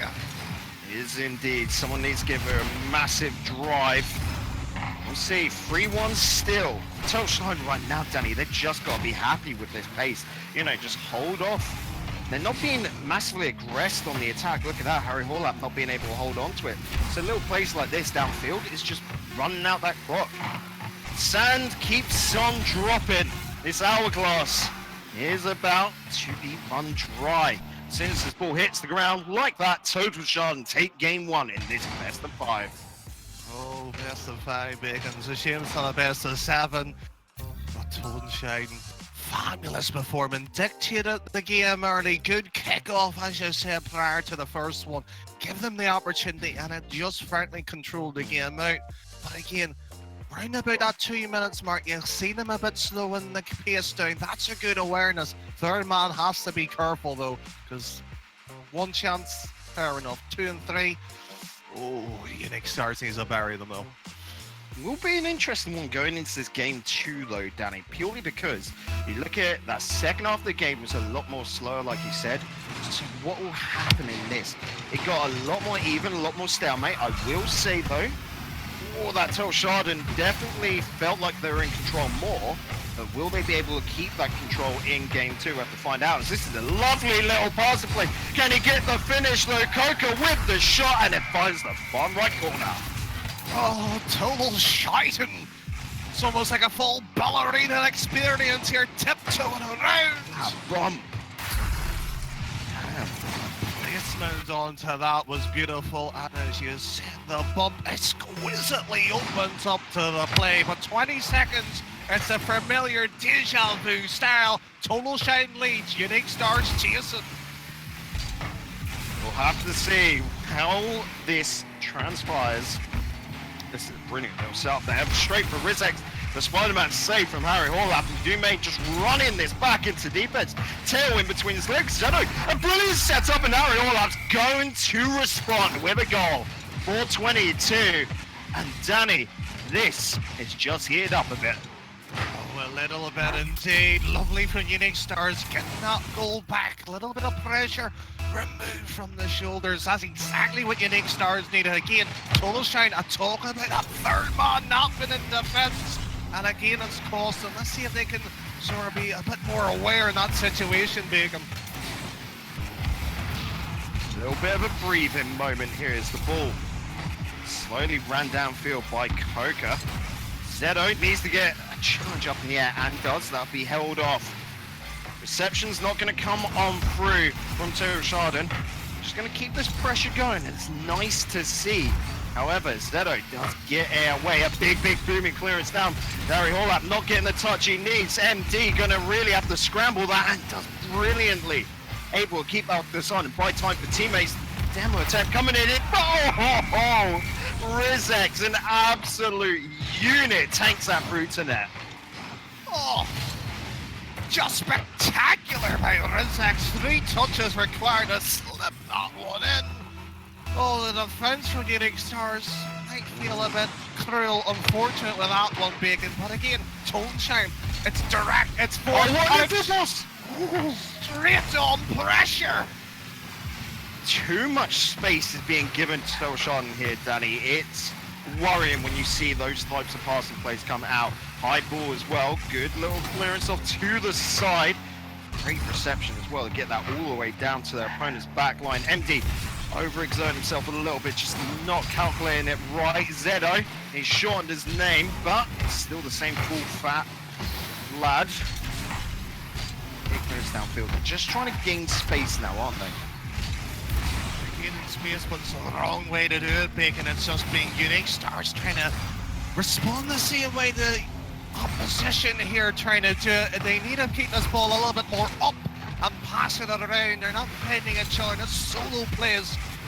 Oh, Tunnelshine can keep this going and won't even be phased. Rizex not getting a touch he wants, and that allows MD to step on in. Good reception coming out from Domain to try and get a clearance. Try and break away a little bit, but nothing being given up and over. Nicely done by Rizex. Coca. It's too far. They've got to be careful. Control is not just about keeping the ball, close to you. It's also about passing it to your teammates, making sure you've got the right pace in it. There are so many different aspects, but Zedo, an aspect that he knows so well, is defense. You talk about the aspects, and that's a nice pass and play, but a double commit. Scandalous by Tunnelshine. Disrespect being handed to them. But again, Unique Stars, they're just whacking, lumping this ball around. They need to use each other a bit more because you can see Tunnelshine is toying with them. Yeah, it's definitely looking like they've only got one tool in the box, and it's a hammer with how powerful they're hitting. They need a little bit of a fine touch. Good clearance coming up from MD, not able to get the second hit onto it. That's a whiff and a half there. MD with the slow play. That is so smooth. Oh, fabulous there. Domina a bit uniquely putting that one away. But MD, you're talking about that hammer. Finesse, a bit of control, a delicate little touch up and over the keeper, brings it to a pace of Tunnelshine, and all that control, all that domination wiped away. Good moves coming out from Rizex there, Dan. Got to be a bit careful now. Oh, that missed from Zedo. Harry Horlap happened to just grab onto anything he could. Does keep the ball up in the air, that's good. No one getting a touch on that as well. It's getting a little bit scrappy. What do you think of this, Dan? Like, can you glimpse any little prospects for either team? Game one, you can see Tunnelshine was tracked, it was going pressure. Right now, Unique Stars are just trying to force it the similar way. They're trying to move the unmovable object. It's not going to quite work, so maybe a demo here and there just to shake things about, but the pass and play needs a return from either of the two sides. You can see as well, long aerials coming out from Tunnelshine. Clearance downfield, good follow-up here from Harry Horlap, but no one going to be able to get to the ball quick enough. A little bump onto Domain, stop that counter. But these passes, these shots are getting read way too easily by both sides. That though, dangerous stuff. Good stuff from Coca to keep the pressure going. Nearly got the read to get the dunk. Zedo off the backboard. Reception just too early from MD. Pre-jumped at it. Was way too quick to the ball. Rizex putting a bit of pressure on that net, but I think this is going to go to the overtime. Of course, rule one being followed to a T. Keep that ball up in the air. As MD and Harry Horlap do, Zedo going to have a chance on it, but no. He expected Coca to get the hit, and overtime in game two. Game two, fabulous, is soft to see here, but Bacon, he should have alluded to before that point as well. The shot's going on target. They're near enough from the halfway line. Good for a tester, but needs to be a bit tighter and closer. But nice little development here by Coca and Rizza for a bit of pressure. Oh, that whiff, no, MD. Going to be rewarded for chasing up. Shadow play coming out from Zedo. Harry Horlap will have to come in, cause a little bit of damage. Coca, he just launches the ball downfield. MD getting onto it, not going to allow a back pass. He'll be needed once again. Just clear, gain a bit of space. Now, Unique Stars will be wanting to hold on to that midfield, but this clearance play up high takes a little bit of time for them to get to. Good defense coming up from Coca. Rizex, here's a whiff. He's got to be careful on those. Good 50-50 coming out from Coca. The buy time follow through from Domain. Will just hit it straight down into Zedo. Good follow up from Rizex. It is just a slugfest, Dan. might be a slugfest, but neither of the two sides showing up in a quality we're normally expecting from them, Bacon. It's one play, two plays here and there, and it's just not exactly the same sort of punchy attitude you see from Tullashine, where Unique Stars, I don't recognise the style of play right now coming from them, so it's going to be a long OT. You can see at the same time, though, it is also down to both teams focusing on the defense a little bit more. Notice how they always have that third man back. So they don't want to go for these team passing plays because they're not so confident. Okay, whatever I just said, throw that straight out the window. Well, you must have a very large window, the same size Unique Stars net. Oh, bit unfortunate in Zeto's case, but nobody on the backboard, nobody challenged it. As you said, usually in OT the third man sits deeper, plays a bit defensive. Oh, Tullashine, you can see why they're so dominant. You can indeed. This is getting a wee bit scary, Dan. A wee bit interesting as well as Tullashine move on to match point. Unique Stars, they've got to really turn it up and try to get the reverse sweep. Akin a bit to what we saw earlier, but let's see. Game 3 is underway, of course. Unique Stars stay in the blue, Tullashine in the orange as always. It's the kickoff that gets things going, but this has been a very unique one where it's so slow down. Both teams, like, again, manhandling the ball to net, but what do I know? We'll see. Tullashine, they have the answer. They have an answer, ANT, but unfortunate, it's just piling on the pressure once you see that 50 pop up. Unless Jerry has a lot of boost to be able to control it, that's us going in every day of the week, Bacon. And again, Tullashine takes the lead. Unique Stars crumbling defence. Oh, it needs to be crisper, it needs to be better. And as you said, match point, they need to get their shooting shoes now. They do indeed, Dan. Bit tricky in the corner there. They've got to be careful. All three members clustered up, and we know what happens when you overcommit in positioning. Zedo straight to Rizex's hand. It was a good read from the lad. He may not quick. He does get the hit. There's Rizex, not going to be able to beat Zedo. Gets it onto the corner straight to ND as well. That is a beautiful transition downfield, and ND holding on to it for a good amount of time. Allows teammates to form up in defense. There's Zedo, but that hit away will go straight to Coca. But good read from Zedo. Makes himself a bit of a nuisance. A bit of a nuisance here. Lovely to see you talk about 50s. Gets the control, but as you said on the transitions, it's quick from both the two sides. But at the final third, it's almost like they're goal shy at the moment, both the two sides. Yeah, there seems to be no finisher on both these two teams. They're happy to get the ball downfield. They're good on the defense, but like you said, no finishing shot on target. We've seen a lot of shots come out, but they're generally to the backboard, but no one to follow through with the mop and bucket to clean up. Harry Horlat, good little dribble. He tried to fake out Rizex, but Rizex, he's got a big brain and a bulky octane to be able to keep that away. However, that, Danny, was way too obvious as a solo dribble play. It was way too obvious, but again, if you're going to take that opportunity, don't hesitate. Whack it, lump it, hit it with that massive hammer you were talking about, Bacon, like Domain did. Oh, it's just Tullashine. That's Brilliant. the first decent passing play. And again, like a postie stomping rain. You read your postage stamps? I'm old, really. A man of few words, it would seem, because that's as many as you could fit on a stamp. Interesting little ideas coming out from Tullashine now, where they are getting these little infield passing plays. Oh, Domain! What a beauty of a goal! Oh, this is fabulous. MD, questionable Zedo, stuck in an awkward situation. Unique Stars. You're right with one, but it is unique, not necessarily star-worthy. Just the defense crumbling. I hate to say it, Bacon. It's diabolical defense.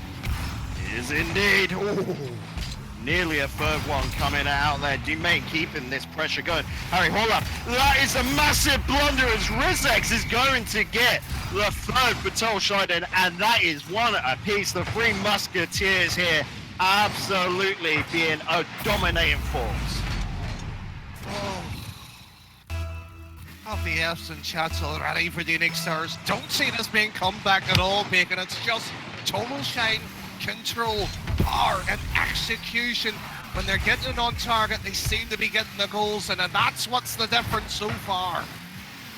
Indeed, another loose ball in front of net, but Harry Horlock going to keep that away. Has a long linger downfield as well. Rizex.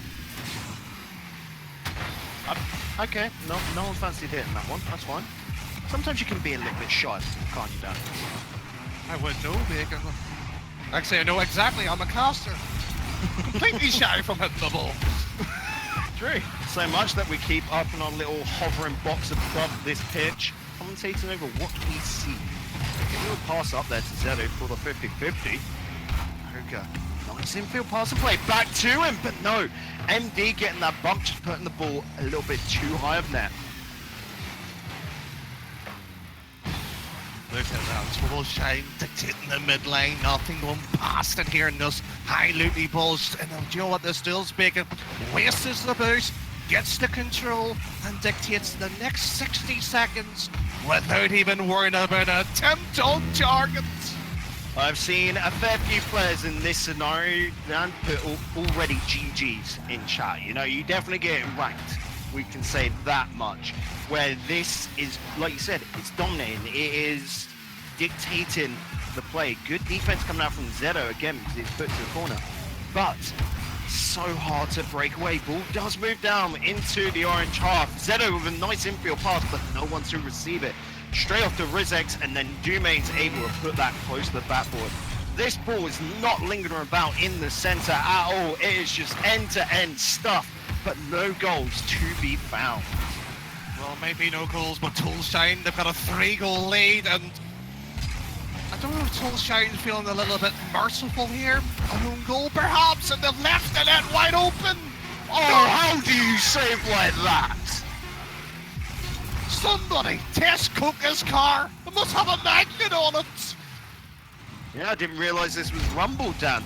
Ball out to centre, Dumain keeping it up, of course. Good lads, you've got to keep following those rules.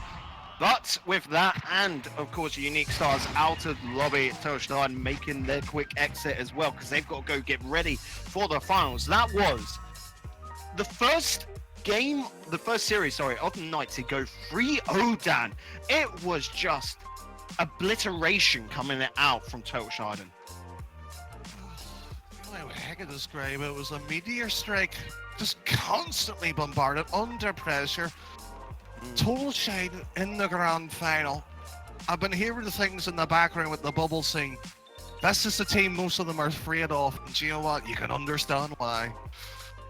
We've seen these lads in the scene for ages. You know, back in the old days of Rewind Weeklies, Zedo and Harry Horlock were playing together near enough continuously, you know, scraping up the, $45 prize pools each and every week. This was their home turf. Come around to the trials. It seems like things don't change around here. And one thing that is not going to change, Dan, is the grand finals. It's locked in stone. It is Baguette Squad going up against Tolshiden. I can't wait for that series, but we are going to have to because we got to get it set up. Going to head on over the break. Guys at home, don't go anywhere unless, of course, it is to get yourself a glass of water, drink whatever kind, because you're going to need it, because this next series is going to be one for the ages. See you off this break.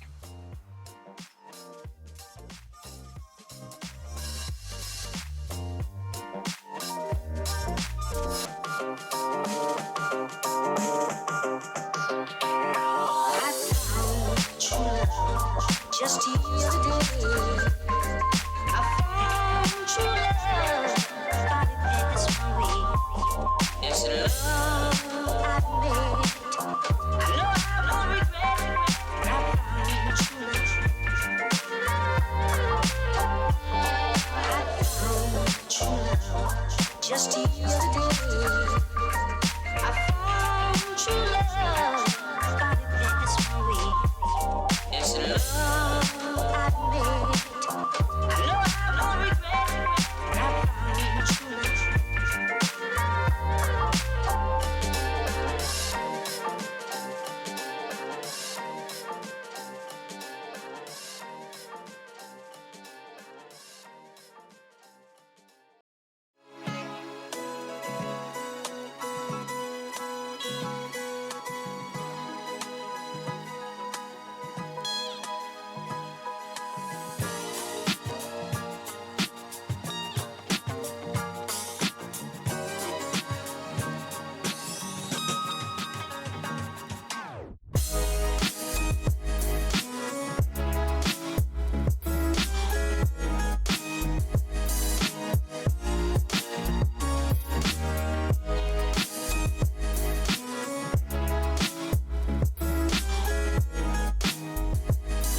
Welcome back, everyone. We're now getting on into the grand finals of the Rewind Summer Trials. This is what everything has been leading up to over the last few weeks. We had 4 open cups. Anyone could take part, gain a bit of experience, of course, and then coming from those trials, you got some points. You made it to the grand finals. The top 8 teams getting here, and then, of course, get to the grand finals. It is an all-or-nothing fight for $300. Danny, looking at this, we've got 2 fantastic teams. Of course, Baguette Squad coming in from last season's RLRS, going up against the hot new thing, Tolscheiden. Your thoughts on this matchup? Oh, Bacon. If you had told me it was Baguette Squad versus Tolstein, I would have said no, it's not. But today, these teams have stepped up, said the rest of Europe, you're not worthy of the Rewind title. And do you know what, Bacon? Do you know what? I'll let you have the pleasure talking about the Baguette Squad, because there's one man in particular who, dude, head above the rest. Oh, yeah. If anyone has been watching the whole of today, like, if you're only just tuning on in, like, again, what is wrong with you? Why weren't you here earlier? But you missed Rizal. Danny, this lad has just been popping off. Anyone that's sort of scouting for like some of the higher teams or even the solid RLRS teams currently, better keep an eye on this lad, because he has got one heck of a future coming up. Today, he is absolutely popped off like crazy. But Dan, I talked about Tolscheiden last time. How about you have a little word about them this time round? Oh, simply, if there's a team that you look in the bracket, and I have a slight bias, everybody knows that, but Tolschein, it's one of them. You have Domain Rizex, lovely old teams out there, but Coca has a special place in my heart. Sitting there, first time in a G50 final, I got to cast this man. Lost the flip side, mind you, at the time. But he knows how to play. But this best of 7 Bacon, oh, watch out for him. It's going to be a special one. Earlier on, you were complaining that these weren't all best of 7s, but we left that for the grand final. Give it a bit of an extra spice. But this is a bland old taste, because it's Baguette Squad coming out with an early goal. They make this look casual. Oh, casual. Oh, must be casual Freddy's. No suit, the ties off. Brilliant little stuff being developed here, Bacon. Do you know what? The Baguette Squad might just make Tolschein a little bit, shaking their boots from domination. Yeah, look at that. It was Tolschein coming in off the 3-0 sweep. But here, they look like they could be under threat against Sweat themselves. Okay, early doors. I'll admit that. It's all cool drama. But this is so convincing down for it. This is a lot of aggression coming out from the Baguettes. A lot of pressure, but look at the counter. Rizex is lurking around. That cherry pick position, getting the chances. Oh no, that was way too much time given on over from Coca. Swooping, not being able to get a touch on that, and Coca with all the time in the world to get up in the air and drop that ball down. Oh, it's fabulous to see this, Bacon. 1-8 piece between the two juggernauts. The fact that you talk about that rival. The qualifier still going on, the play-ins shortly lurking as well. Who will take it? The big questions. But Rizal, Oh, what's a save! oh, this is fabulous. Strap yourselves in, everybody. I cannot wait to see how all this transpires. Really, 2 high-level teams going up against each other. Not only for the money, but it is pure pride and to really big themselves up before the qualifiers, like you said. And here is Domain being the main man. Oh, this is going to be one spicy series. You can see the German side dictating to the French, usually the best of the best. Europe has the offer as well, Bacon. So nice to see somebody else in Europe able to take the French on here. Do like that as well. It is a battle of the nationalities. It's almost a rivalry going on between the German and French region. You always see it. Oh, Coca getting a bit cheeky there, trying to tuck that away to bed. Not going to happen this time around. Coca popping the ball up in the air, keeping this going. The pass downfield, he finds Rizex. but Resets can't find net. Dumain is a nice drop down, but swooping reads that well and puts it off to the side. Puts it to the side. Shine with attempts, but as you can see him, slows it down. Decent fitness. Not dictating the pace against the Baguette squad themselves, but needs to be a little bit quicker and crisper with those players so big. Dumain gets up in the air. Good reception there from Yukis. Try and get that away. That's a beautiful, powerful hit there. Visual. Don't blame him for putting that up in the air there, Danny. Try and slow things down, get back in defense. Looked like he missed that boost. I'm quickly going to have a little look. He didn't have any, so that's an interesting leave, of course. Has picked up some now. There it's into center. Does find Swooping. He gets a good block there. Going to have to chase up on it, though. Ridgel stepping on him. Swooping with no boost. He's going to have to back out. Holding that midfield line because they know how much this ground is, but it all feels so futile. Brilliant bounce up to center as Coca gets it off the backboard. Can he get the second touch? No. Dumain off the backboard as well. Rizex not able to get that past the defenders, and it was so futile, that attack. Oh, it just was like a sparkler. It would have been dangerous for a moment, but fizzled away near enough. Chances begging to be taken. Toneshine, for the first time we can say today, Bacon, shy of scoring properly when the chances to be big and to be taken, and Coca, 2 misses slipping on through. This isn't the RLRs as we talked about. This is unusual, Bacon, on territory unknown. It is indeed. We're in uncharted waters right now for both these two teams here on Champions Field. Only one of them can be champions. We'll find on out, of course, over the course of these possible 7 games. It is a best of 7. Now these two teams are getting comfortable with just passing this ball about, hitting it back and forth down the pitch. Almost a rally going on between the two. 1 minute 10 left in it, and it really comes down to the Get squad right now to turn up the heat. Saying that's all shining with the full downfield, but nothing come off it. A little bit of a bump play. Rizzual not going to dive on that straight away. Ball up in the air.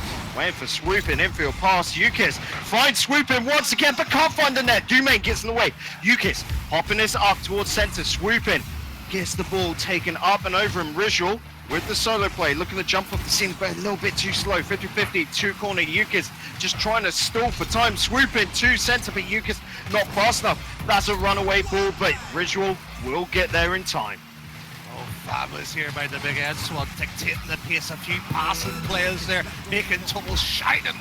Look very foolish there, but you can see the attempts coming around. It's Rizzual again, that little star quality of a player, keeping the difference. Swooping, decent fake to break the separation, but this 2-1 with 10 seconds left, Bacon. It's a fine margin, but that's going to be the distance.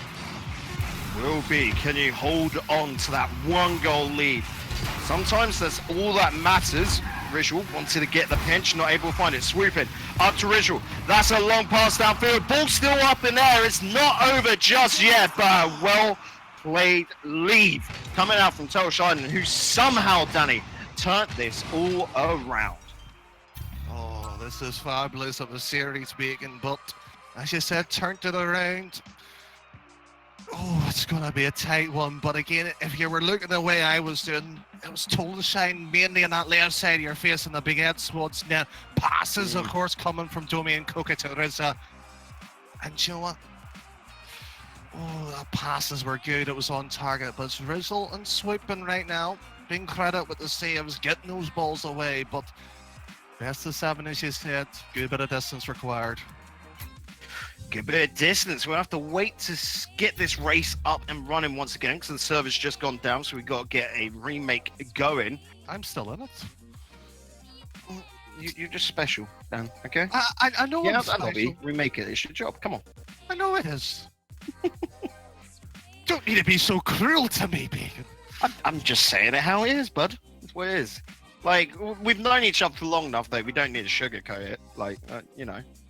Out of interest, when did we go on first name basis with Dan here, Bacon? Or Corey, I should say. I just can't be bothered to say Danny. It's too long. So if I can just shorten that down to 3 letters, that'd be nice. We've seen Zedo do it today, so why can't I do it? That's fair enough. Nothing wrong with that. I'm just curious. Yeah. What's going on with this, bud? Oh, looking at that though, that last game, Danny. I'll use Danny because you must feel more comfortable like that now. No, you can call me Dan, Corey. It's all right. Oh no, We've been cast for 2 years together. blimey, that's it. A little bit of Family Feud going on here. We'll see if that responds with the players as well. Baguette Squad taking the time, but they are finally into service. So there we go, getting on with game 2 here, Danny. And that first game, the first half, was almost dictated by Baguette Squad. They're great out of the gates. But Toshan really turned it around, picking up, like you said, with passing plays and a lot of pressure. We'll see how the Baguettes respond in game number 2 of round finals. Well, as you talk about response, it's a similar feat again.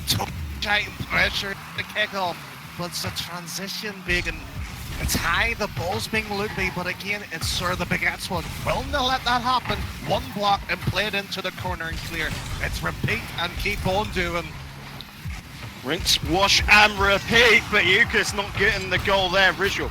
It's going to be hard to battle. Swooping stays back in defense. Clever move. Make sure nothing is getting past him. Yukas.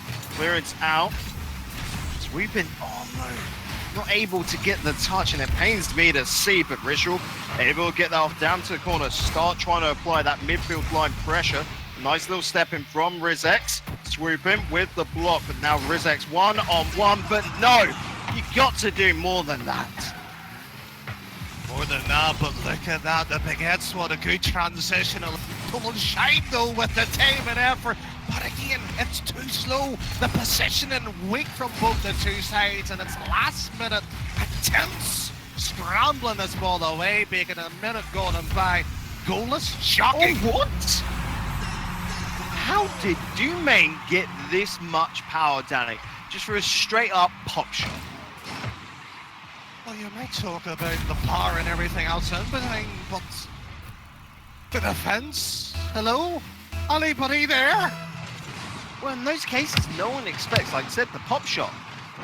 Yukis, that's a nice little kickoff from him as well. Let's get a little block in. Swoop in, the shot on, going off to the side. He wanted to get a second touch and put that towards the center. Coca can't reach it. Yukis granted the free goal. They had to work for it, but Baguette Squad are back in the game. Beautiful by that little pop into Coca. Oh, judge away. Desperation slipping his third man. Finished it beautifully, the Baguette Squad. 90 seconds, a few seconds other than that gone by. One apiece, Bacon, until now. Oh, nearly there.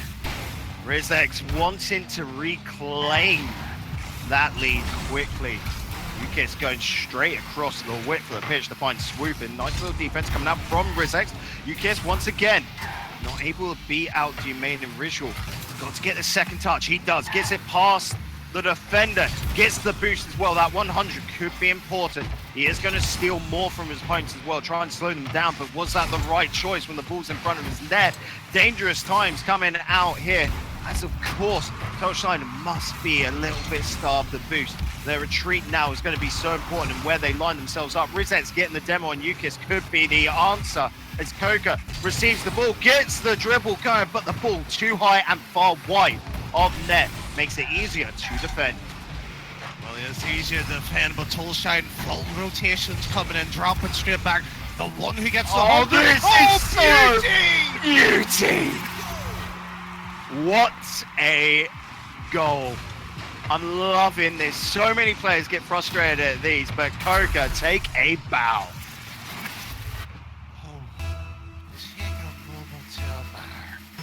Total shine, total destruction in its path led by them.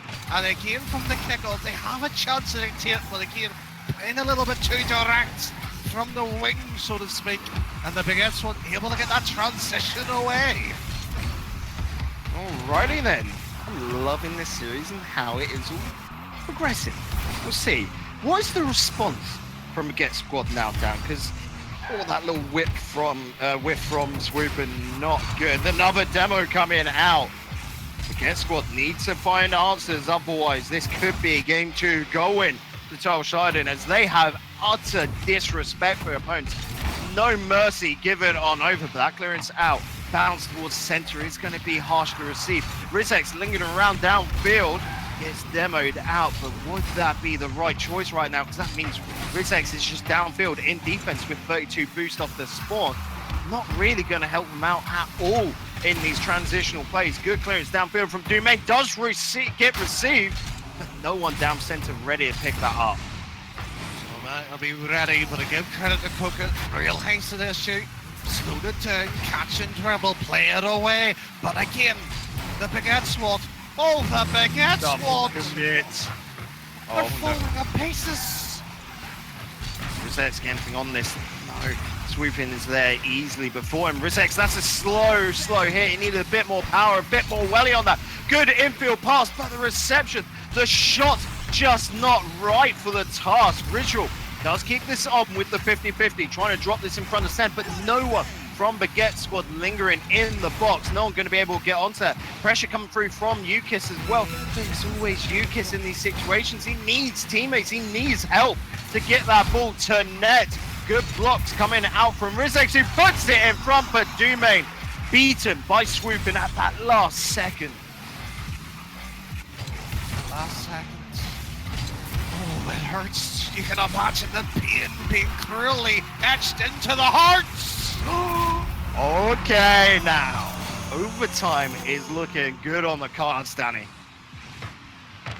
Oh, just a mar that bacon. I've got one problem with it though. What's that? It's an empty net, and he didn't put any of the top corners. Disappointed.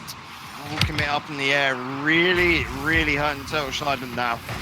UKIS gets it to the corner. This is up in the air. This is dangerous in front of the Total Shiden net. Well done by Coca to get that to ground.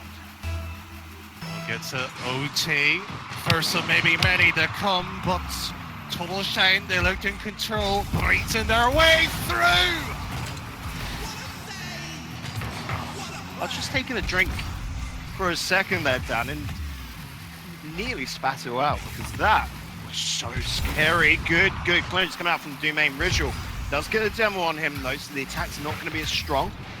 Hence why they've chosen to bolster the midfield. Off the crossbar, down, not in though, out, and Domain having to just do a little bit of clear up, try and keep control of that ball, try and keep possession, hold on to that midfield line. UKIS off to the side to stall, buy time, but the boost starvation is really coming on in now. Look at that, Rizek bumping UKIS in the corner. Ritual doing all he can to just flip that away. UKIS again to that corner. Domain gets out to center, Coca up high. Double commit, this could be dangerous, but swooping in the right place at the right time to be able to clear that ball away. Might be able to clear it, but look at this Total Shine, it's complete control. They're getting to the backboard, they had that boost termination you're talking about, and attempts coming through the Baguette Squad. Is it experience or desperation with this ball at the moment? Now this is a bit interesting because the Baguette Squad are holding, Dan. Nothing that Total Shiden is putting forward is actually beating them on the defense when they're so low on boost. It's good to see for Baguette Squad, but what we need to see is them get the ball away, a dribble downfield, maybe a little bit of a shadow play to just try and force it. I think found just yet. Good block from UKIS, will stall, and now Baguette Squad will have boost. They're going to be able to break this stalemate and just get the ball downfield if they can. We'll see. Downfield. Is trying to get the redirect, blocked out by Coca, swooping with the 50-50. Hit by Rizek in front of net. Good hit downfield. Rizal to swooping. Swooping not going to be able to follow up on that though. Down to center, a big powerful hit, but Coca not going to find Rizek, who backs out, retreats a little bit, knows that it's not the time to strike.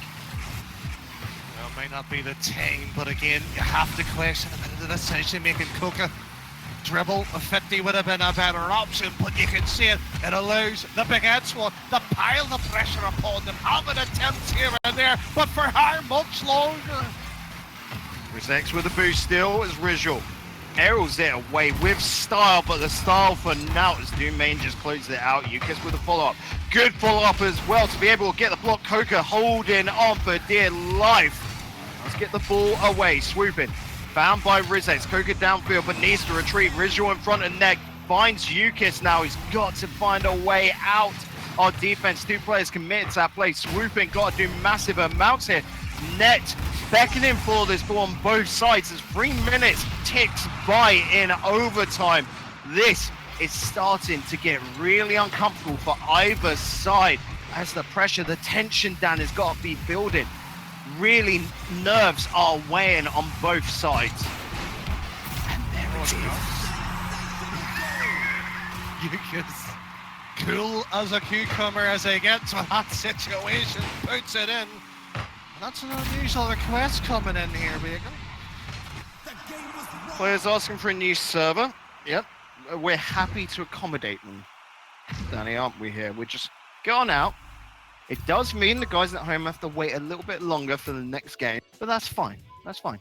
Because we can digest what we just saw on the pitch, because it was an interesting one, Danny, where it, again, was another slugfest coming out from Total Scheiden, where they were just wanting to not really work together to get the ball to net. They were just hammering shot after shot at net, but not really being threatening. They were going for the boot starvation, which was an interesting change-up for them. It was an interesting development of the play, but again, it's a bit of frustration starting into me, Bacon, where you can say there's attempts on the pass and play, but questions when it comes when you had Koga on the ball, you had Tane to get with the 50, they elect for the shot here, and Total Shine a bit too eager to play here at the moment. The other team aren't in, lads. There we go. They're in now, so it's fine. Just risky business going on this pitch. This is one apiece now, Danny. Like, that was a good response coming on out by the Baguette squad. But they are not looking comfortable in this play style. They don't like being pressured into the back end. Again, no one really does. You know, you want to have 100 boosts at all times. Naturally, that can't happen because you've got to use some. But Baguette squad, what they need to do to really change it, because I still feel they're on the back foot a little bit, you know? Things like that show it. Well, as you can maybe work out, the Baguette squad sitting a bit too deep at times, not challenging the first man. And when you see that second ball step on through, it's almost like deer in the headlights. They're a bit unshaken at times, but unsure what to do. And again, Total Shine playing the ball left and right, central, not a problem. But again, nobody in the final third willing to finish it off. Oh, that pass nearly worked. An absolute blinder of an attempt. The creativity there, Dan, was crazy. Infield pass coming out, but finds the post. No net. Swooping, continuing this pressure play up and down this pitch. The ball will go, but not stop. Not going to explode in one of those goals. Attempt coming through from Rizek, slowing it down. Wanting to get the pass out. Will find Koka. Just gets a little light touch. It's an interesting development as these two teams are trying to find brand new ways to pass between each other. Well, adapting to the series is the most important bit, especially in the best of 7, Bacon. But again, you can see the Baguette squad. They're waiting, playing reactionary to Total Shine, especially with that passing play you've seen and talked about. But the net wide open at times, and you can always see Eugen's near enough last man at times. Yeah, it's always a little awkward, but what do you expect? When it comes up to grand finals, Dan, the pressure is on, and teams want to play safe. That's why you're not seeing everyone commit upfield. You're seeing a lot of good rotations, I will say, come out from both sides. But it comes down to a final little push, the 1% that really makes it for every single team. Powerful hit coming out from Koka. Good block coming out from Yukis. Dumain just wide of net. The touch not great from Rizex as he was a little bit too late to the ball. Not being able to get in. Visual again going wide. He wanted to line up. It's a nice idea for the passing play, but not perfect. Those gears need to be greased a little bit. That down in center. Dumain holds its ground. Oh, it's fabulous stuff here. Back and forth passes. Millimeters away being finished off. That solo play by Rizzo and Uris. Teams are coming in here, and that's near enough a stinger on target. But again, the Baguette squad playing a bit safe here, as you talked about, playing into the corners. Oh. Good defense coming out there. It's almost scary We've had over 3 minutes without a goal here. Rizek slowing things down. Of course, he knows he doesn't have a massive amount of boost. Wants to wait for an opportunity. If you can remove a player down, it makes it easier. It's a 3v2 scenario downfield. Dumain, high of net, wanting that follow through, but Rizek's a little bit too slow to the situation. A bit too slow here, but you can see the Baguette Squad. They're having that attempt. Finally, the second man's push, and Eurus willing to play the fake. That's beautiful to see, but if there's sort of difference between the two teams here, Bacon, if the demo happens on Total Shine, it's a little bit more worried in their case. They're too spaced out to cover each other. The Baguette Squad's just rightly positioned. That's it. With all this British starvation that going on, Baguette Squad still holds their ground. There needs to be a little bit extra coming out from Toshon. Like we said earlier, the passing plays are what gets them goals, but they're not choosing to do that, and that's purely because they want to hold those rotations and make sure that essentially there can't be any chance for those counters. Talk about chances. We're there and I've had 5 full minutes of gameplay, Bacon. Realistically, 2 on each side here. None slipped on through. Oh, could we have that OT? It's just small things like that. The Get Squad needed to get up in their grill there to try and just force an error, but no, they're sitting back, too reserved, too defensive. You've got to risk it to take the chocolate biscuit. And here, neither team are hungry for it. They don't want the sugar rush. Rizek's big clearance finds Coca, keeping that moving downfield. That's a brilliant reception, and what a goal from Dumain. Oh, just take a moment. Textbook.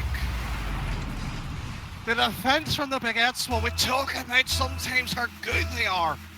Positionally, awareness, rotationally. First time they blink and they have missed, and Total Shine avenged it. Barely though. We were baited the entire game, nothing up until the final moments where Dumain and co just pulled out an absolute blinder. That's how you finish it off. No OTs here, ladies and gentlemen. We go through to the next game after what was the only thing that was needed, Dan? A single goal. Just one. Are you happy with just one goal, Bacon? No, I read it like I'm a simple bloke, right? So I like demos because there's explosions. I like goals because there's explosions, and just simple excitement.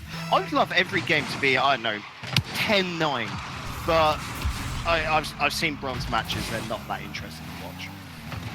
Oh, being called out by a bronze player by Digital Bacon. Cruel, unfair, but it's the Rewind Cups here. And Joe at the grand final with Rizzo! Holding the line, Coca there. Gets a nice beefy clearance as well. Good block coming out from Rizzo. Dumain beats Yukis to the ball. Coca versus Yukis, and Coca waited.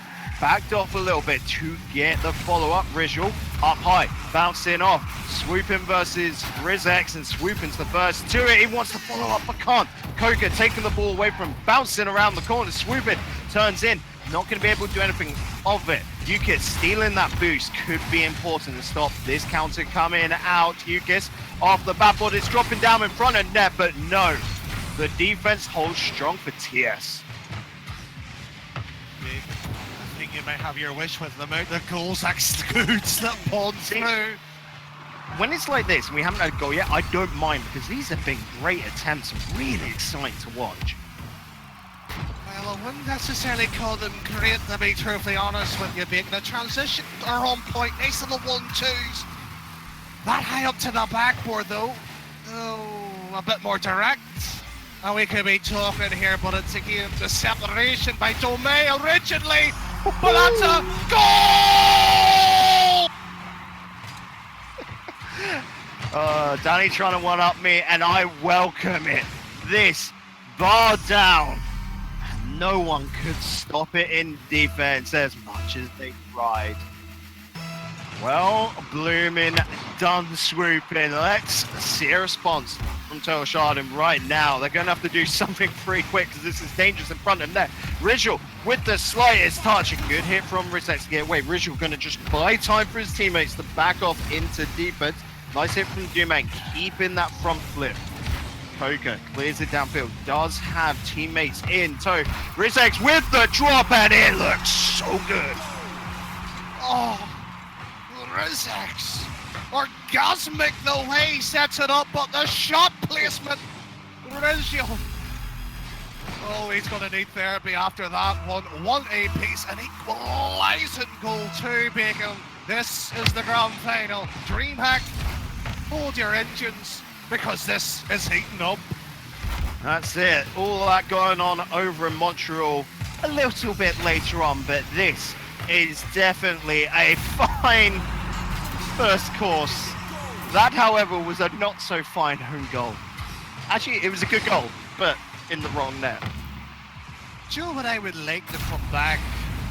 Is when your name comes up if you scored in your own net. The shame, the embarrassment should be on you. Be good. Everybody should know you're the one who may have let that one slip. Can he make up for that goal though? Can he redeem himself? Not only, of course, in his team's eyes, but everyone here watching at home. Rizal to the corner, slowing things down. Slowing it down a lot, but does get past one. Tried to get the flip reset off it, wasn't able to find it. Dangerous in front of net, and that is a good beefy stall. Wow. Total Sharding playing with pace right now, Danny, and I welcome it. Well, they're playing with pace, but do you know what's even more wonderful? They're taking that time, as you said, went above the net, control, slowed it down as well, dictating it against the Baguettes. Unfortunately, they found a way through and maybe an attempt on target. Oh, the hit coming out. Ball lingering in front, and there, the shot to Swoopin, who redirects it down. That's an equalizer. Oh, the Baguettes. Oh, the Baguettes. They don't know when to roll over to a pace. And Total Sharding, the German efficiency. I think they might need an MOT. I think you're calling too soon, Dan. Total Sharding 2-1 up in the series. There's 2-2 in this game. Let's hold off the calling such things right now. It is still very much Eddie wants to go for Koga. It was a good setup, but Rizal weren't going to allow that. He Gandalf's in there and not allows anyone to pass. Rizex being an absolute nuisance. Swoopin will have enough of his games. Well, takes it all the way downfield. Koga with a nice little pinch. Looking for Doomane. He wants to ferry this down to Rizex. That's dangerous in front of net, but no goal. They're safe for now, the Baguettes. Let's see if Bacon. You talk about own goals attempt. The Baguettes was the expert so far in this series. But again, you can see Total Sharding lackluster here at the first major time. But again, okay lads, what's going on here? You're not on some dancing show, a bit of a tango. Pass the ball! Danny, did you not know this is strictly come Rocket League? Come on. I thought it was Talking League. How dare you? Oh, lovely stuff from Doomane. Do you know what? This is what we love. The pass into the field. Just a brilliant little goal. And Total Sharding. Oh, they know when to turn it on, Bacon. They do indeed. We're waffling on with our little piece because, you know, the players were just doing itsy bitsy fartsy moves.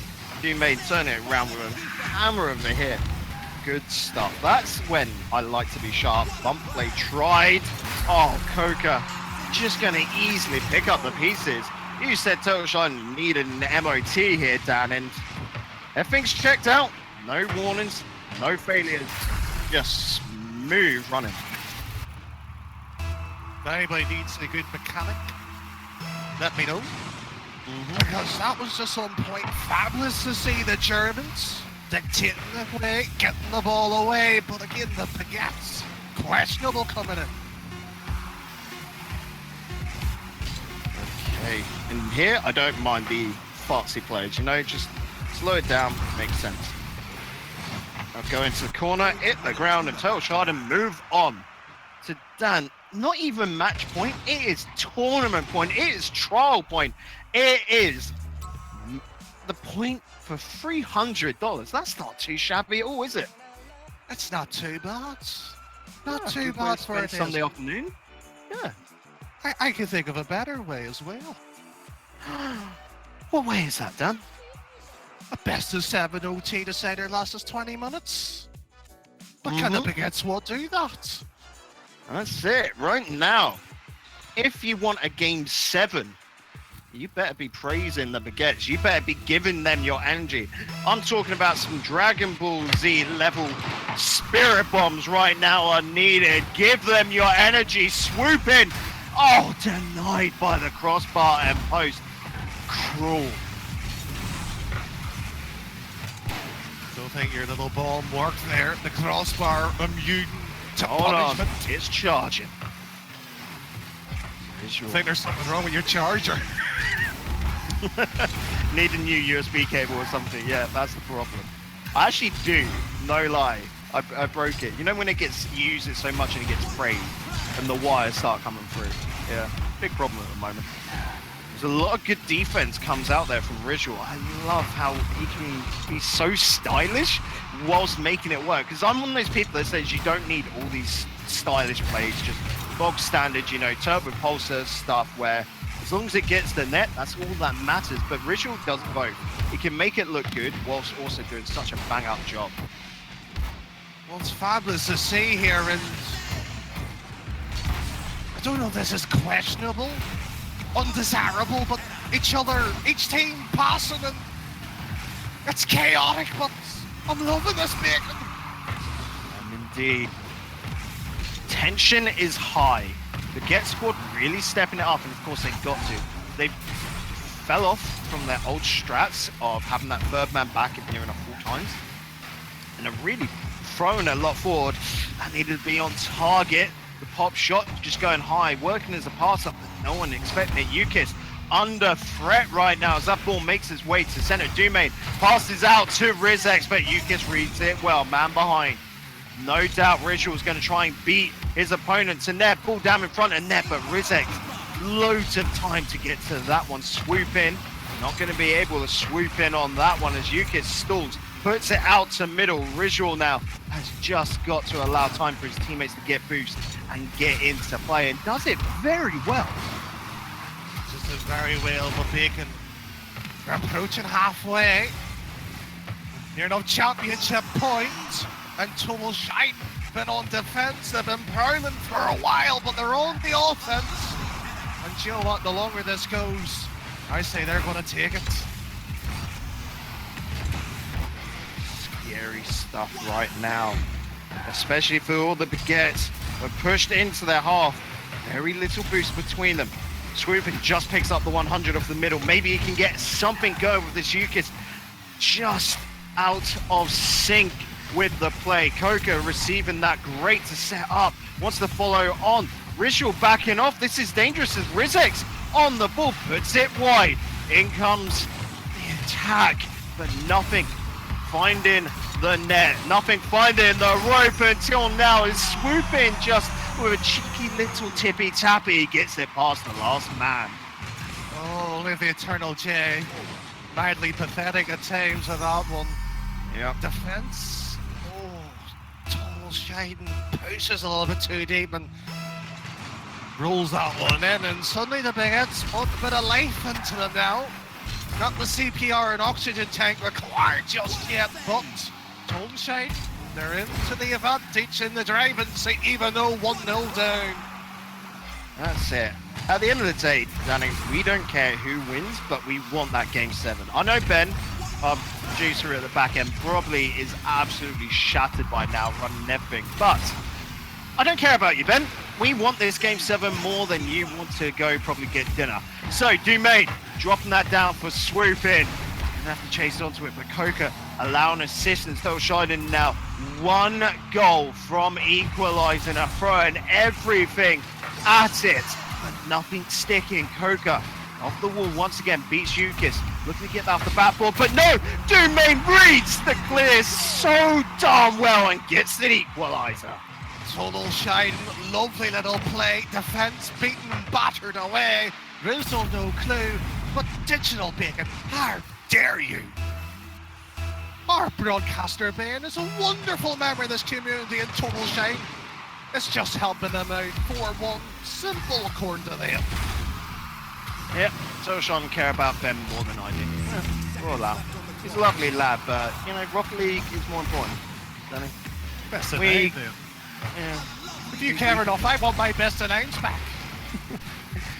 Okay, that's another thing, Danny. We'll talk about that at a later point. You absolute mad nutter. Rizal putting on a good attack, but Domain holds fast in net. Swoop in, infield pass, that's almost dangerous, but Yukis gets there in time. Coca right to the corner. Yukis with so much pressure, dropping it down. Rizek, that's a massive miss. Domain's got to come up and clear, but Rizal's straight to it. That net open, looking for a wheel to just hit that ball in. Domain holds off for now. Good block there by Swoop in the big head swap. It's panic stations, OT, Element, but again, can they hold on? That's the question, and right now, barely, once that ball hits the ground, and maybe the penultimate OT. Yeah, and I love that OT transition as well. Unlimited amount of time, golden goal, Baguette Squad with Yukis nearly sealing it there, but oh so close to the mark. Yukis having another chance as he puts it towards the middle. Double commit in defense, but it's fine right now. You can see it's looking a little bit squirrely. Swooping off the side. It's a bouncer for Yukis, and he finds the net time after time, attempt after attempt. He puts it on and finally hits the mark. We go to another game into game 6. Well, going into that game, but Rizal left the server in disgust. In disgust with his own teammates. Wasn't even, involved in that OT when, fair enough, you two play alone, I'll leave and let you play alone. So it's looking like both Swoopin and Rizal have issues with their game. They just need to restart, whether not. We've been told as well, like Rizal's saying he's got no boost, like sounds going on. That's interesting. Well, fair enough, we'll let them take their time, but I just saw somebody in chat, Rizal wants dinner as well. Out of interest, what is everybody having for the dinner while we wait, I suppose? This is premium grade A filler right now, good Dan. I think I'm getting a takeaway curry because I was at a wedding last night, right? And I am absolutely shattered after working day, so I just want to go and just order a takeaway and not have to bother with cooking. I'm having potatoes, I'm still casting after this. I mean, you're Irish, so every meal was potatoes for you, ain't it? Though? How dare you!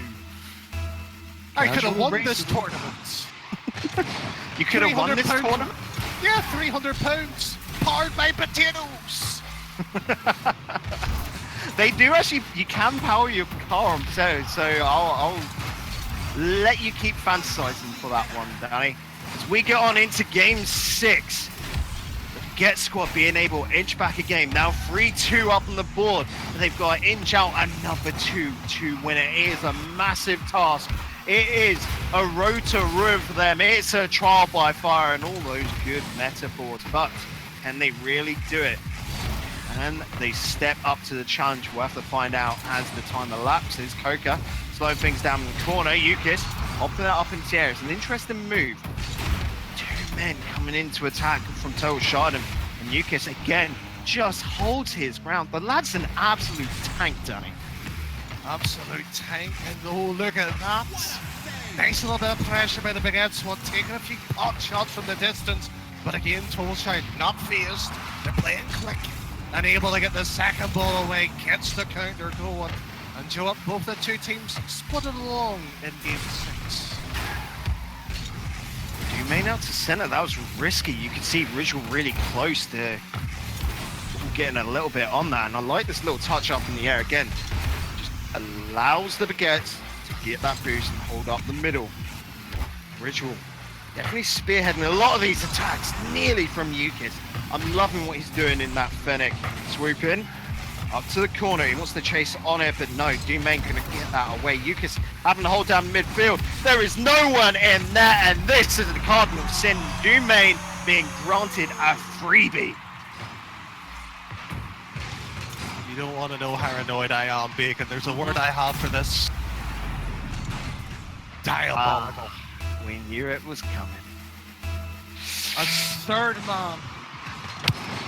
You just sit and allow Domain to roll that one in. Scandalous here by the Baguettes. After all that work in the prior game, they get back into the situation. 2 minutes go by. Total shine. Controlling again. Well, the Baguette squads are probably getting hit by this the most. They've got to pick themselves up, dust themselves off, get downfield with that ball in net. It's a good attempt coming out right now. Rizek's low. Nice little pop-up and over. Rizal seeing that, cuts it in its steps, swooping us up. He's looking to set this up for Rizal. It is a good setup, but Rizal stopped by the TS side. They ain't going to allow a goal. I could see them, Danny, just stalling this out now. 1-0 could be the end to this game, but Baguette squad, deny it. I dare you. I challenge you. We want that game 7. Just take a moment here, Amar, that we want the game 7. I hope the Baguettes are going to use them like truncheons and beat Total Shine, raise their arms, or maybe their pastries might, well, hit the bin, because right now they haven't found that way through the Total Shine's defense. Oh, you talk about lockdowns, they're holding on. Danny, Baguette's on pastries. I'm just going to inform you on that one now. Are we going to have an argument here, Bacon? We'll leave that After- from there, don't worry. Okay. We've got games to cast. You wouldn't think it, really. Miss X, that's actually really well done by Coca, because that's actually incredibly impressive, because he's got to get back in rotation because he's so low on boost, yet he still gets a powerful hit to press that ball downfield. It's clever plays coming out from him. That's, though, not so much. It's an intelligent goalpost for being there, to be honest with you, Bacon. 200 IQ. IQ, I think. And that's why we cast together. On the same wavelength. Which definitely these two teams are as well, because you can see them cutting each other out. Left, right, and center. Yukis with the pop. Again, read by Rizex, read by Swooping Rizal.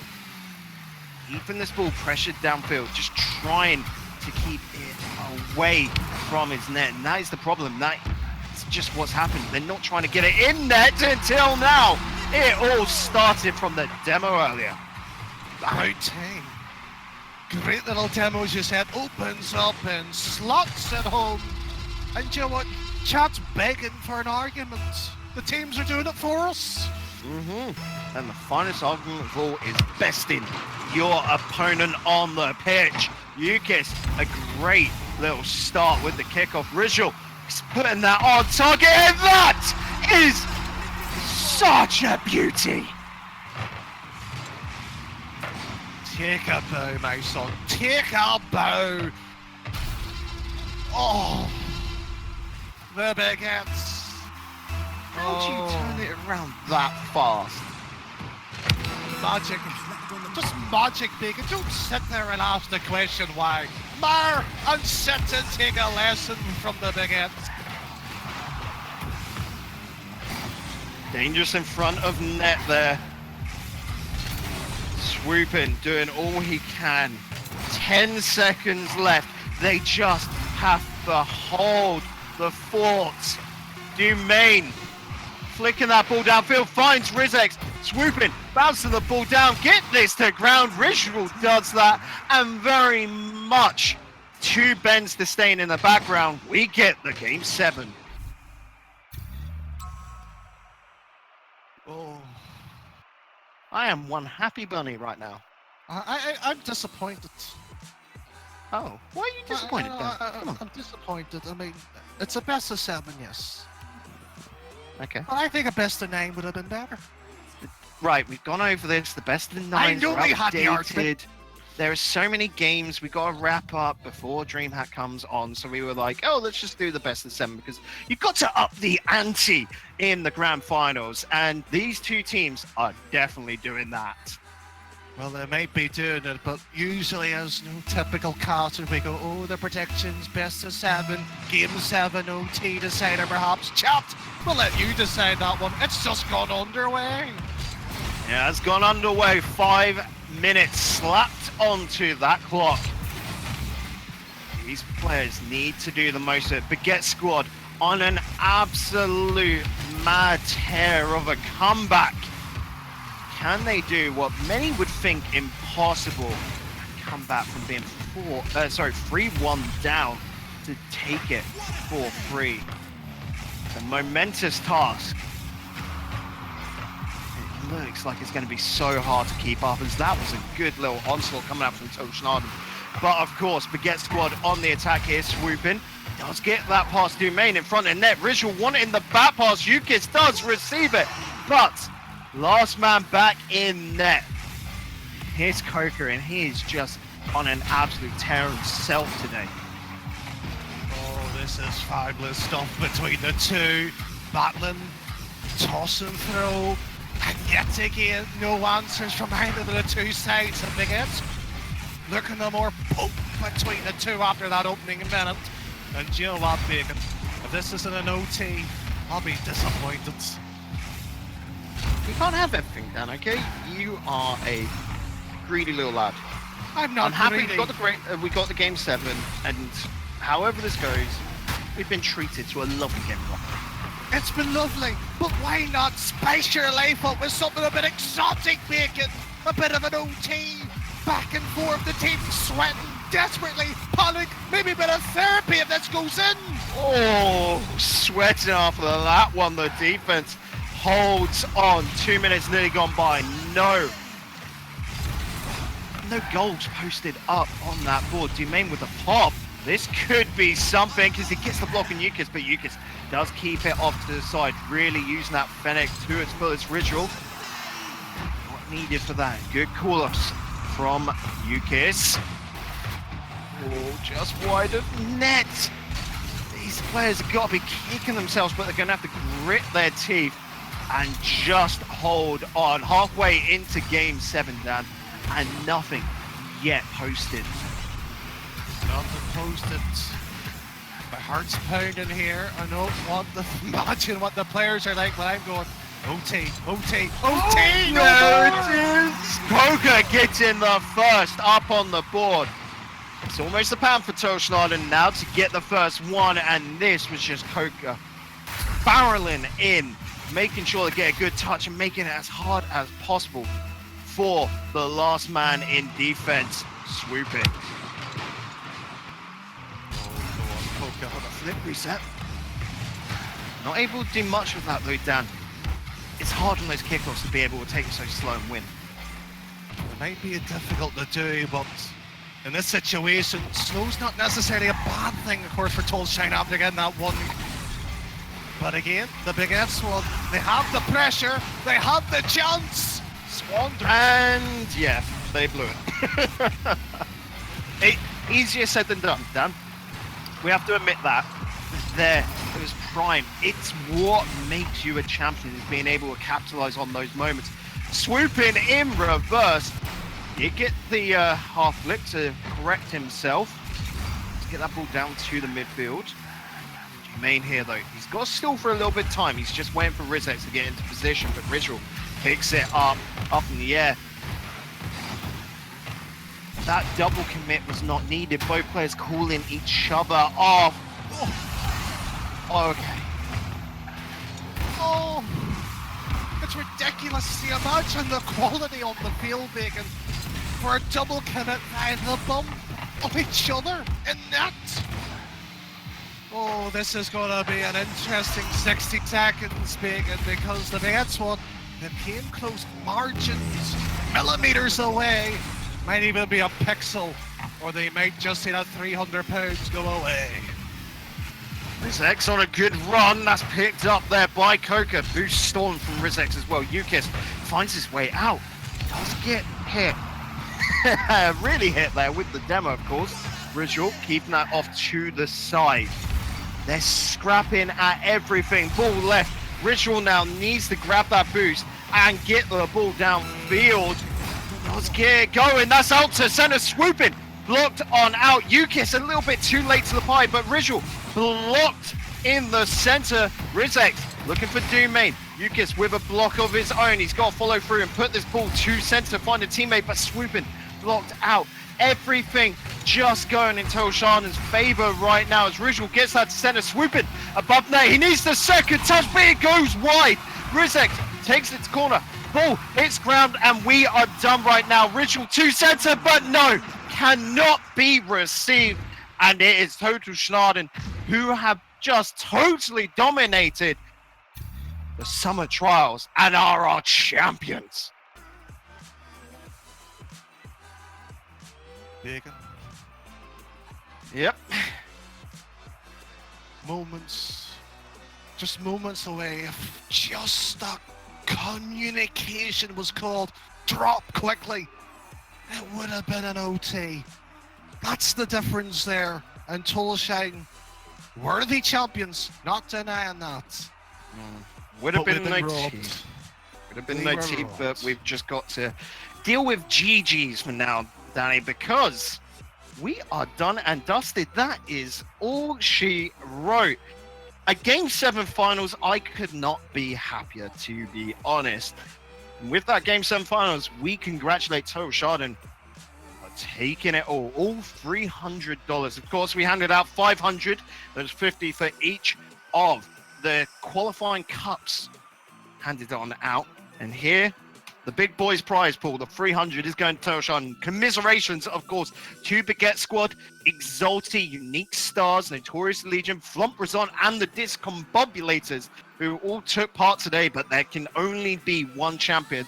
There can only be one summer trial winner. And it is Total Schnaden going away with such a target on their back, Danny, coming into the RORS players. This is the new team to beat. There's nothing to say to that, Bacon. Absolutely. We've seen each other once. I've commentated over 3 of the cups alone to this one. Tolshine, what can you not do? That is the question. That is a question a lot of teams will be asking as we go into the next few weeks. But for now, we have to sign off. We've got nothing more. So I've been Digital Bacon. Joining me in the commentary booth has been Danny Boy. And of course, earlier on, we had Craftman and Jar of Jam. Of course, running the cameras behind the scenes, the Silent Ninja has been Ben. You can find everyone's links, !casters in chat.